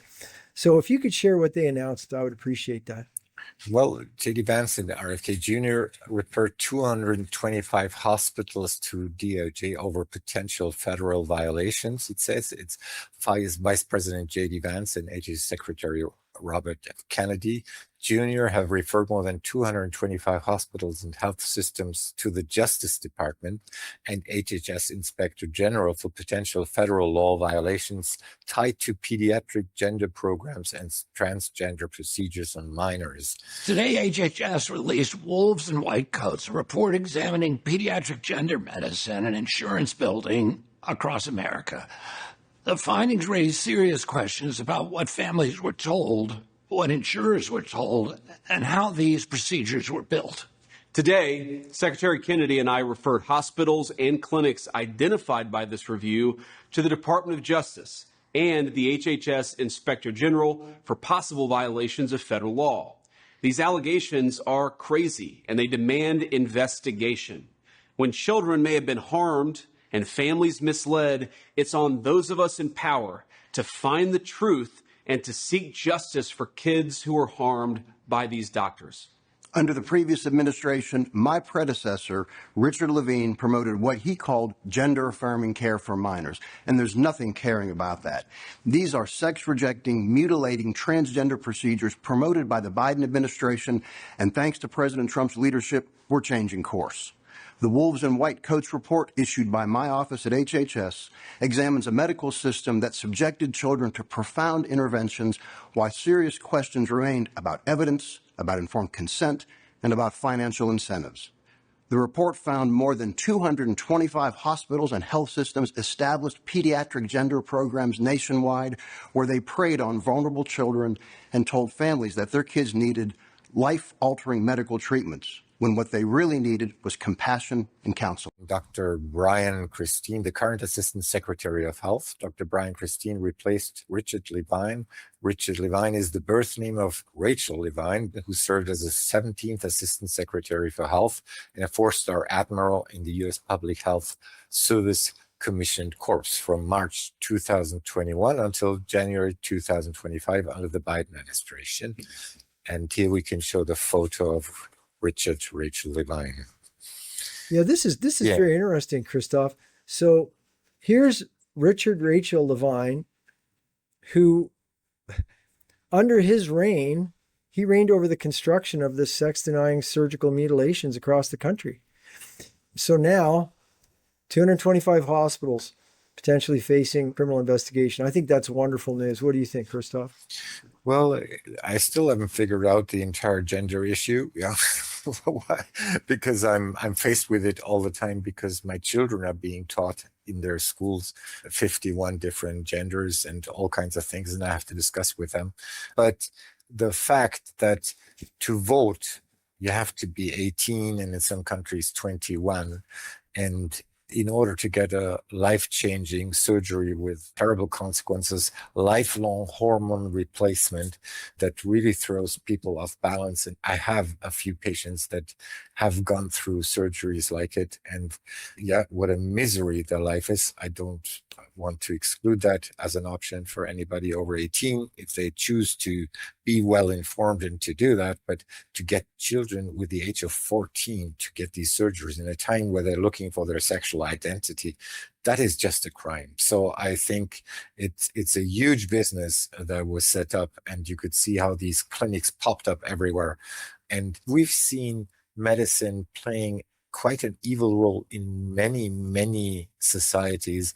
In my country, know what they did in order to fill the anatomy books and the physiology books. Yeah, I only realized in my time at med school that the books I was reading were done by people that did the most horrendous experiments with people in concentration camps.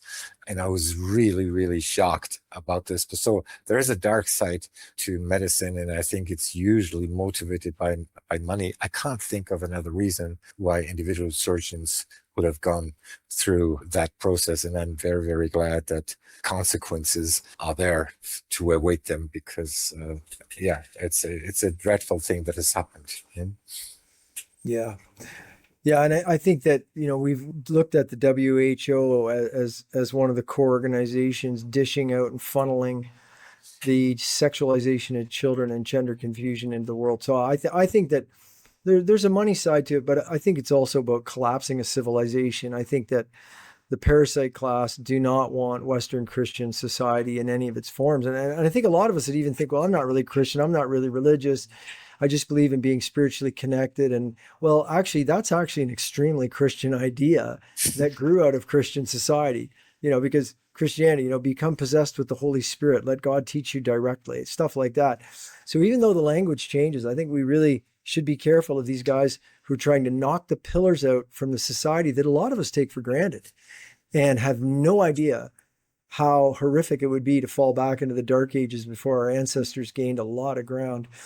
So I definitely will not be. Let's bring up the picture of the guy one more time there.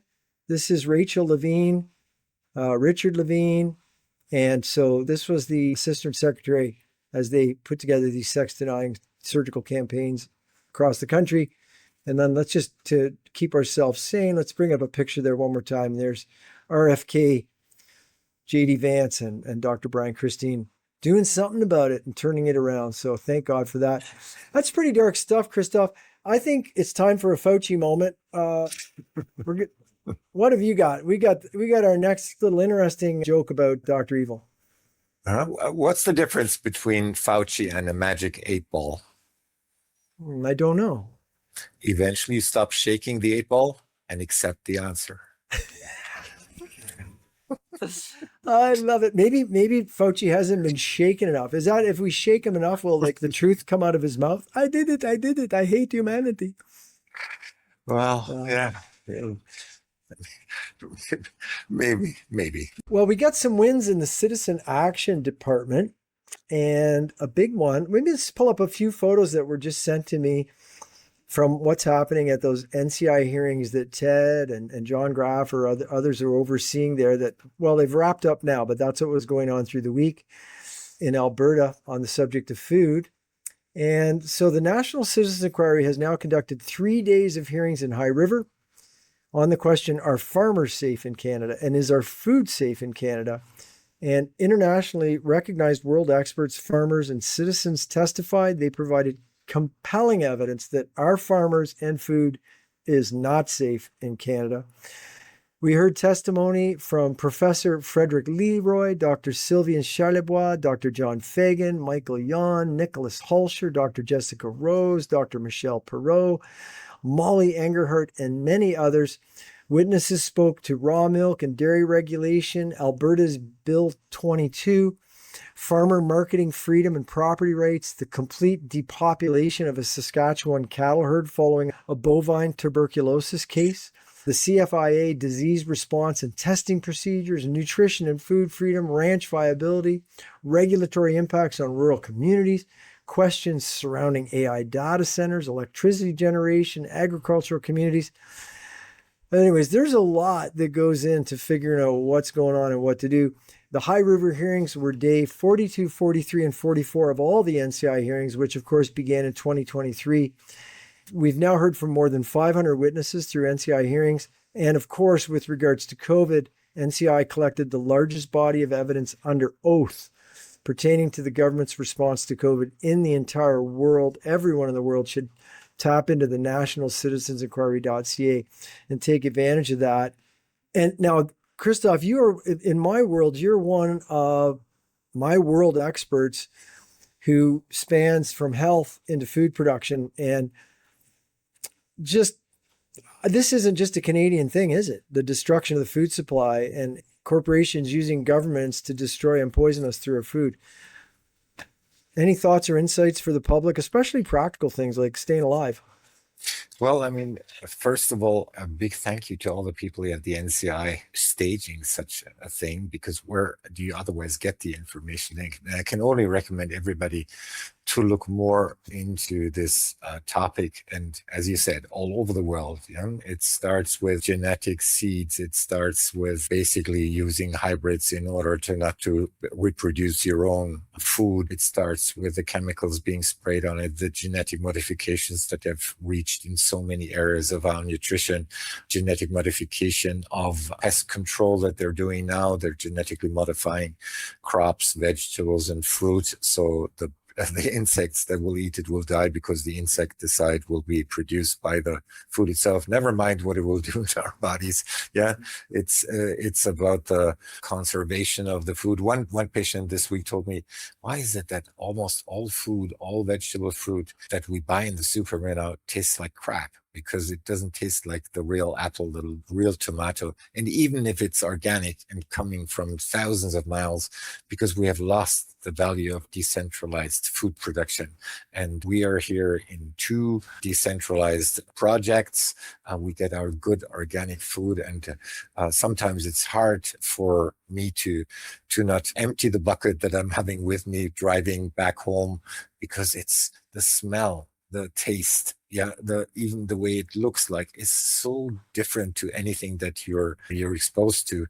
And if you look at that, these centralized ideas that are from a few of these elites. I mean, remember our good old Gates is the #1 farmland owner in the US. If you look at all the things that are being done and all the fruit and vegetables already being produced in factories, look at all the genetic modifications of them, and then look at the fake meat and everything. And there was this news out this week that the main meat productions, it's only 3 companies in the States by now, are heavily investing in all the fake meat products and expect that by 35, there will be no real meat anymore. Yeah, that's quite a crazy thing. Yeah, so bye fruit, vegetables, meat. Yeah, dairy products are already being generated genetically. I was with my family in Norway last year, and you can see a completely lab-produced dairy shelf with milk, cheese, and everything. It has nothing to do with the cow. It's completely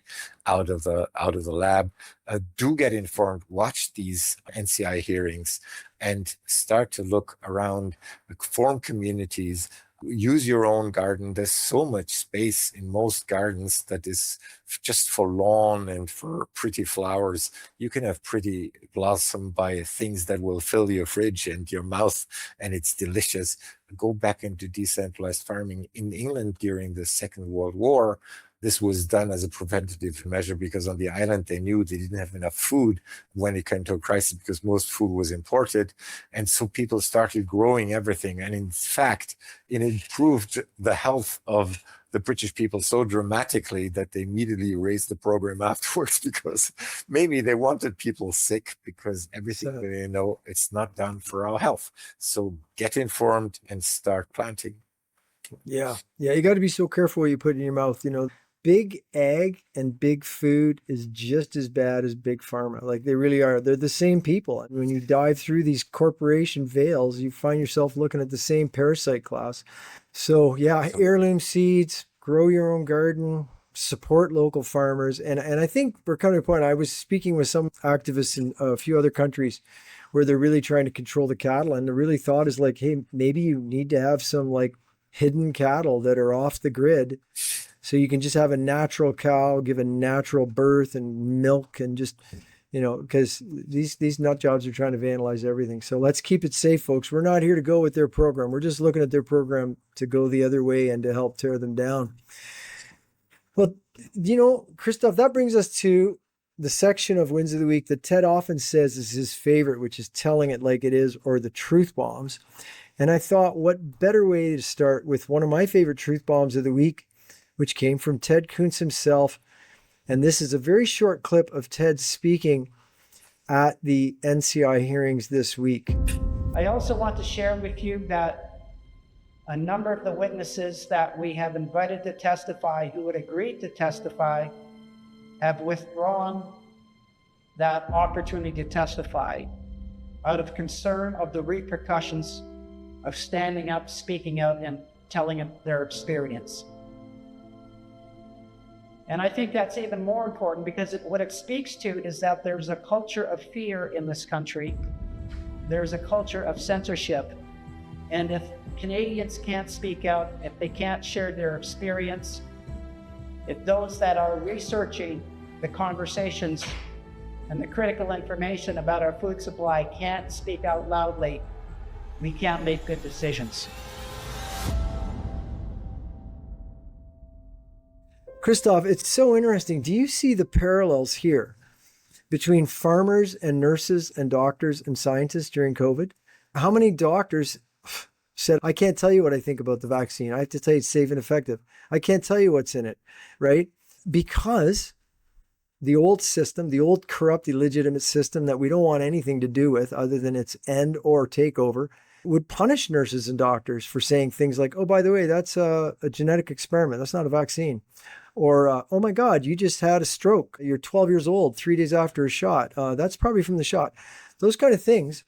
And so we had a lot of doctors and nurses who were silent. And now we're finding out that with the assault that the minions in government are being used by big ag to control our food supply, that now farmers are afraid to tell what's happening to them, to tell about the rules they're being put under, et cetera. Do you see the parallel, and do you find that shocking? Are you seeing this in Germany? Well, I mean, talking of a country where people have been imprisoned, I don't know, there are many countries on this planet for raising their voices in COVID times. The element of fear has always worked. That's an old element that for centuries was able to make it easy to rule the classes. We've listened to so many good presentations on that topic, what fear does to our thinking, that it basically blocks our frontal lobes and thus rational reasoning. It's still being used, and it takes a lot of courage. You know what that means, in order to step out of that fear and become active. And there are not many people that are willing to take that risk for many, many reasons, that some of them are completely understandable when it gets to their livelihood and to the livelihood of their families and all their loved ones. But if you look at the amount of subjects talking about energy production, I mean, if we look at all the ways that we could basically replace all the energies that we have with energy production ways that have been known for decades, but nobody is allowed to talk, or nobody dares to talk about it. If we talk about agriculture, if we talk about EMF, all of this, where people have been prosecuted and ridiculed for mentioning any criticism in it, it's still alive, and it's absolutely shocking. And that's why messages like the NCI hearings or your wins of the week and all these independent media that have come up, not to be a part of spreading the fear and silencing people, are so important. And I hope it will spread, and I hope more and more people will wake up and then become, when they step out of fear, become more daring to raise their voices. I'm still having patients that don't even dare to talk about COVID topics with their family or with their neighbors. They're still caught in complete fear about it. Yeah? And I guess many in the medical profession still are as well. So it's in so many areas, and it's so unbelievable where we stand. And I hope that more and more people, when seeing what actually has become out of our so-called democracy and all of our free will and free speech and rights that we thought were absolutely essential and were granted to us, have disappeared. Yeah. Well, it's pretty clear through a lot of the events of the years, but even in items above, very clear evidence that the globalist parasite class, they're certainly not God-fearing, God-respecting. They're definitely anti-God. I guess you could clearly say they're anti-Christian, which I think that's also the word anti-Christ. And so we shouldn't expect to be able to follow our master and them at the same time. So God says, speak the truth. And whether you're coming at the one God through your time in nature, through your Christian learning, through your Muslim learning, through your Jewish learning, through your Buddhist enlightenment, through your Hindu enlightenment, however you're coming there. And I know some people won't like me saying that, but I'm definitely among the peacemakers. Blessed are the peacemakers. And I'm being divided over words. I don't have time for that. We are told to be honest. We are told to speak the truth. We are told to be bold with the truth. Not bold like rude, but bold with the truth. And so when you see them saying, no, you're going to shut up, farmer. You're not going to tell anybody what we did to you. You're going to shut up, doctor. You're not going to tell anybody what's really in that shot. Folks, this is the time of choosing. And I know our audience has chosen. But I know my choice. I feel very good about that choice. And you know what? The devil can't get you to heaven, but God can provide. And you'd be surprised. I mean, look at what I've done in the last 6 years, brother. I'm not trying to get in my own pulpit, but let me tell you something. Something that has happened every single day since I lost my home, my job, etc., to warn the world about these shots? I have slept in a soft bed and ate healthy food every single day. And I've been surrounded by the most beautiful, loving people in the world. And when it looks like I should be afraid, God always comes through. And he uses other people, and he uses other things. So be bold, folks. We're not going to close our mouths like these guys want us to. We're going to speak like the mighty Ted Kuntz. And talking about the people that had stepped out of fear on August the 5th, something happened quite interesting as well, because California treated honest medical advice as a punishable offense, because it's one of our great co-fighters, Dr. Pierre Corey, that had amazing ruling for standing up for his opinion that California is now forbidding from investigating or punishing these physicians for the COVID information and recommendations they give patients, simply because those recommendations differ from the government's preferred narrative. The court was clear. The state cannot punish a doctor for independent medical judgment. Wow. Amen. Amen. Well, that's what leadership. What about hearing that about you? Yeah, let's get that into a universal ruling that will basically reestablish you to where you belong to. And I hope the Dr. Mark Troese statues will be in any medical schools in the future. Well, I'm not sure they're going to be medical schools or healing arts schools, but, not choosing sides between Catholicism and Protestantism in this comment, but if you think of the great German, Martin Luther, remember Martin Luther King was named after a German, Martin Luther, who was really the founder of the Protestant movement. Martin Luther never got brought back to the Vatican for an award, but he's the founder of the Protestant movement. And so I'm not looking, if the College of Physicians and Surgeons of Ontario, in their current state of malfeasance and evil, called me up and said, we want you to have a license, I'd say, wait, no. You guys got the wrong guy. If you aren't repenting, I don't want anything to do with you. However, the World Council for Health, I'm right in there, man. There's all kinds of great organizations. Folks, move out of the old and move into the new, man. We don't want to spend much more time frustrated. Just let's live in the new reality with each other and keep our eye on the vampires because they still got to go. Well, keeping that image of Martin Luther alive, I am working together with one of the descendants of Martin Luther, who also got stripped of his medical license because of his opinion. And I like to share this story because I found it absolutely wonderful. He put the thesis why these shots don't work and why they're dangerous and hammered them on the Parliament door, for which he was arrested, like his descendant Martin Luther did. Good man. Wow. He did it as well. Anyway, Oh, Martin Luther must be so proud of his descendant. I'm sure. Yeah. I got to make sure I put a link because I wrote the foreword for the English version of the book Medicalized Crime, which is a German book of these German stories. I want to put the link for it, folks, because that's a great book. I enjoyed helping edit the translation and writing the foreword. But the stories of these amazing German doctors and others who did the right thing, some of them did it just quietly doing meticulous ethical medicine and writing exemptions and treating COVID until they were thrown in jail. Others like this went out actively, said, I've got to alert the public. These are our heroes.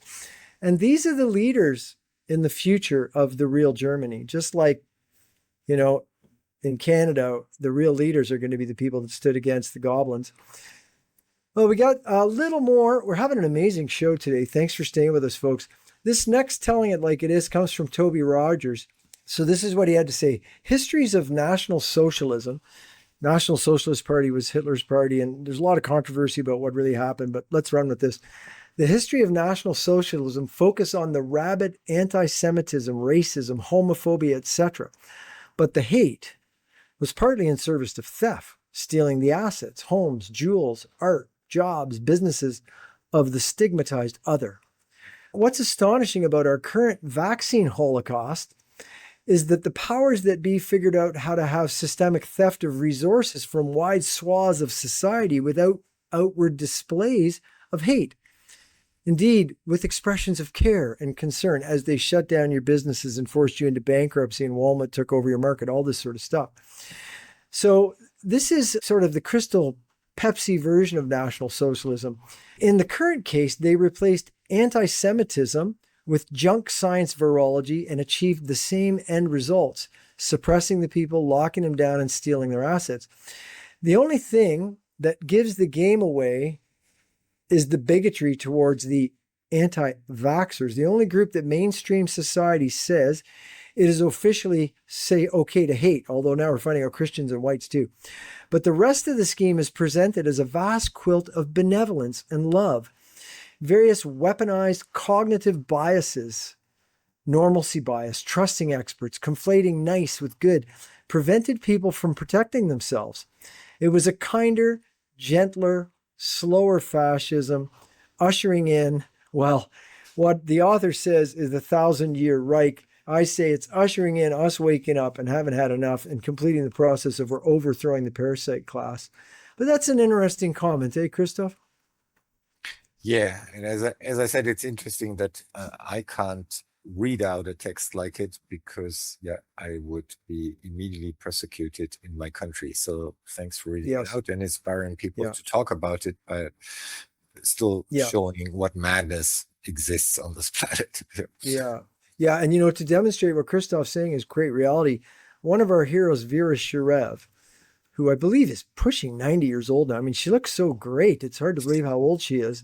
But she is a Holocaust concentration camp survivor. She is a Jewish person. And she calls out things based on the facts and just doesn't seem to perform according to the orders she's given in anywhere, including in Israel. Everybody's pissed off with her because she won't agree to anybody's propaganda. But, at an event in, I believe it was in 2020 or 2021, she compared the COVID movement to what happened in Nazi Germany. And they wanted to throw this 80-plus-year-old, highly respected Holocaust survivor in prison for daring to make any comment on something that who could have more right to comment on it than a Jewish Holocaust survivor? And she's not allowed to speak. So if you think Christof can speak about this, he cannot. Because literally they still control the guys with the guns, and we need him not in prison.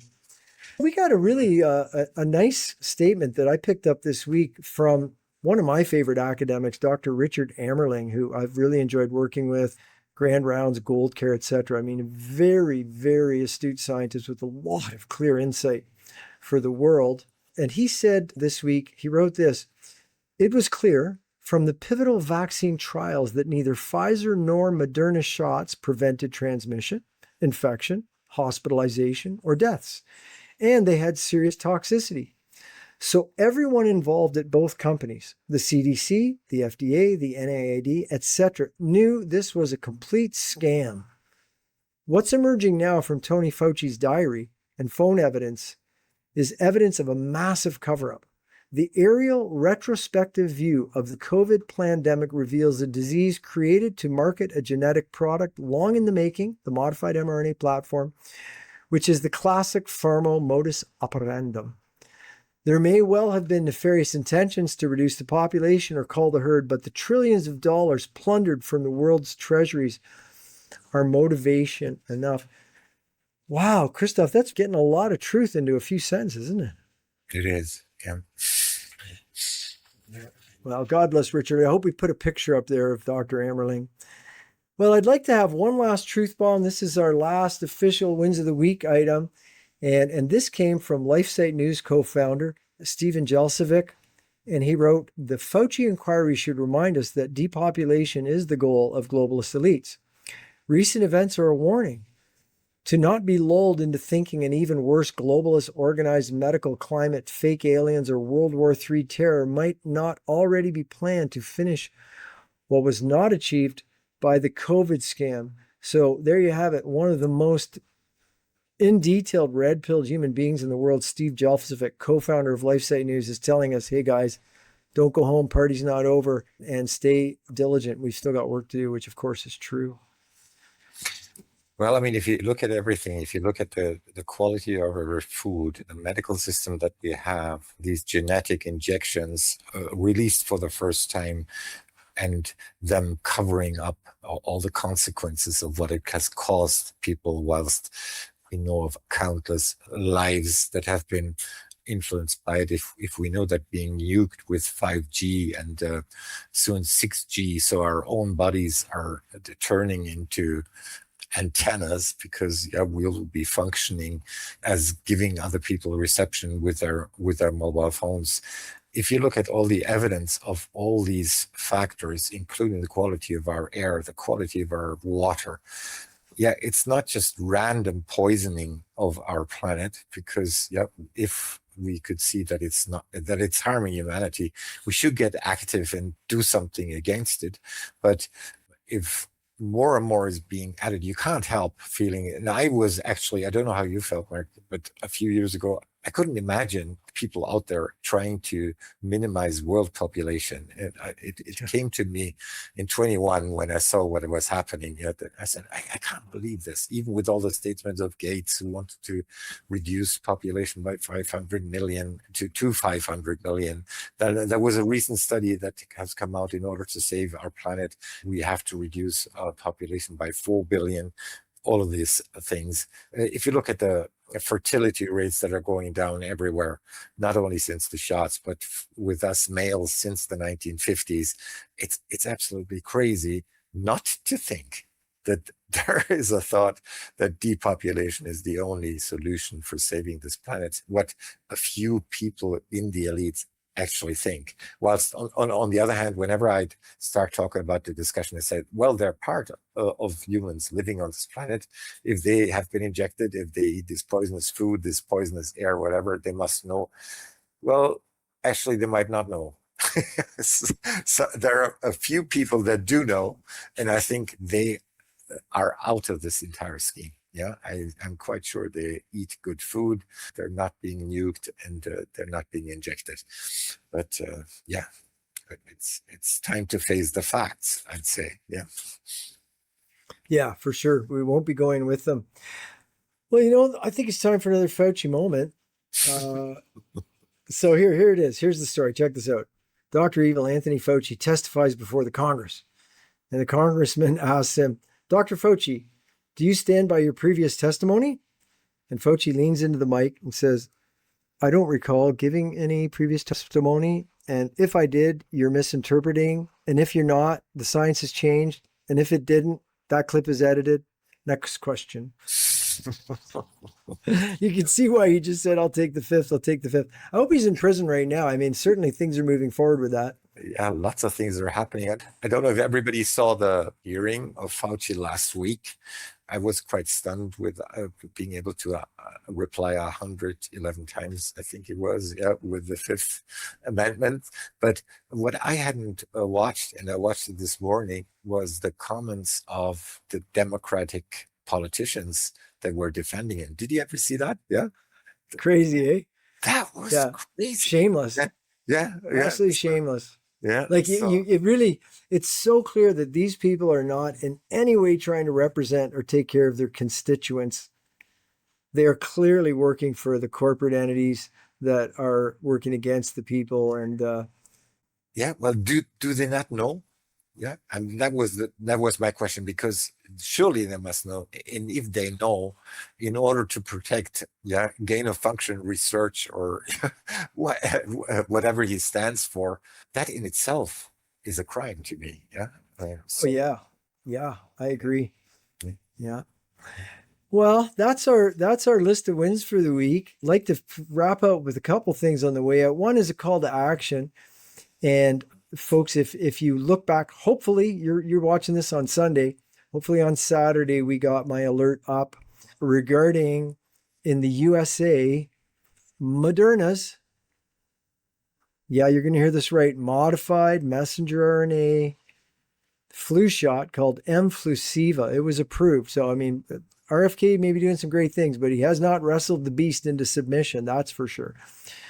And what that means is, folks, and I won't go into too much, but everything that happened with the COVID modified messenger RNA shots, the autoimmune diseases, all this nonsense, when you actually genetically invade cells everywhere in the body using pegylated lipid nanoparticles, even the brain, even the ovaries, even the unborn child, and you have their cells manufacture a foreign protein of a virus and identify themselves to be attacked by the immune system. So much goes wrong. Look at what we've seen with the COVID shots, and they literally have had the audacity to approve this in the United States. Now, we're looking to you Americans as part of the solution here. Like, it's 1776 2.0. And so please tell everyone that you get a chance. Do not hold back. Talk about it at the counter in the grocery store. Nobody take the mFlusiva. And look at what I put out yesterday. The flu shot already increased your odds of flu by 27%. It doesn't work. Nobody needs it. People need to live healthy, follow the advice of people like Christof Plothe here. But we need to stop this mFlusiva, in my opinion, before it gets into anybody. And it's on its way to the store now. So Americans, alert your neighbors, alert your friends. Don't take the shot. And they're trying to pass this thing everywhere. Canada, Australia, Europe. So for what it's worth, reach out to your old world elected officials and let them know you do not want this. We've got to get the alert out before the next great plague is released on mankind. Well, if I can spread a short message of hope there, please. Because Nick Culture and Peter McCullough that sent out a report. Nick Culture posted it on his X accounts. Breaking FDA data reanalysis sent to Secretary Kennedy finds Moderna's mRNA flu shot approval should be immediately withdrawn. And Andrew Bridgen, some of you might heard him, the only authentic politician in the UK Parliament. Yeah, he's not in there anymore, but he's still a great co-fighter. Said that RFK Jr. heads of HHS moves to reverse the approval of Moderna's mRNA flu shot after reanalysis of the clinical data, which shows more risks than benefit. Big Pharma won't like this, but it could be the end of mRNA treatments. So, yeah, a little bit of hope. Yeah, Amen. It won't reach the targets. Yeah. And you know, as well as that aspect of it, Christof, you know, when we mentioned earlier, when we went to Japan to stop the self-replicating COVID-19 genetic injection, we hoped to get either the president or the emperor to intervene, and we did not succeed. But we reached the people, and nobody wanted the shot. And actually, the manufacturer was actually considering suing us, suing the ICS, the International COVID Crisis Summit. They actually wanted to sue us because we destroyed their market because nobody bought it. So folks, America, it may be on the shelves already. Don't take it. Tell your grandma before she comes home and starts shedding on the grandkids. And it'd be nice to keep her around anyways. Christof, thank you so much for joining us today. Can you remind folks, other than all over Dr. Trozy's site, because we continue to work together, and WCH, where you're one of the great leaders from the beginning, where to subscribe and follow Christof Plothe? Also, folks, a lot of people are now doing medical tourism because you're not safe in a lot of countries. Christof Plothe is an amazing practitioner who taps into all the elements of health, from the physics to the diet to the profound physiology and understanding things. So where can folks reach you, Christof? Well, first of all, thank you for this wonderful time with you and with your audience. It was a true pleasure. Yeah, and I hope Ted will return with lots of fascinating facts, and I can't wait for the next wins of the week. I got a Substack, which we can link underneath the conversation. I've got a company with products that we could link there. And of course, all the ones that haven't subscribed to the World Council for Health Substack, because I'm writing most of the long ones. Yeah, you're doing great work. It's too long. And then soon to appear, the wonderful Mark Trozy and Tess Laurie with me as well on Better Way TV. That's going to be started soon. Lots of great work ahead. Folks, please click the like button. We're going to share those links that Christof Plothe mentioned to follow. We'll share those up high. If you're in a position to choose a paid subscription, donate, support our work, please do. God bless you for everything you're doing. I want to share some wise words before we get into a song to motivate us and get us all pumped up for our week of activism, wherever each and every one of us is. And these words of wisdom are actually come from, mostly from Thomas Jefferson, who is the main author of the Declaration of Independence, and also some of the major contributors, John Adams and Benjamin Franklin. Now, these words are familiar, but these words are sacred. And this comes from 1776. And this is a point where the American people made a big break and created a dream. And yes, it is true. By the late 1800s, the parasite class, the same old cult, got involved, took over banking, created the Federal Reserve. So everything's been hijacked. But once again, all of us around the world, including the American people, are fighting for the new independence from the parasite class. And so let us remember these words of Thomas Jefferson from the Declaration of Independence, adopted July 4th, 1776. And by the way, it was adopted clearly without the king or queen's permission or blessing. When you make a declaration, it's a declaration.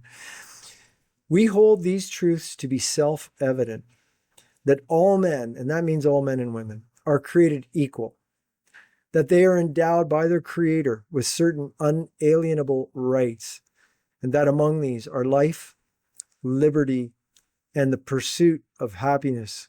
So friends, let us live, let us be free, and let us pursue happiness now and every day. Thank you for everything you're doing.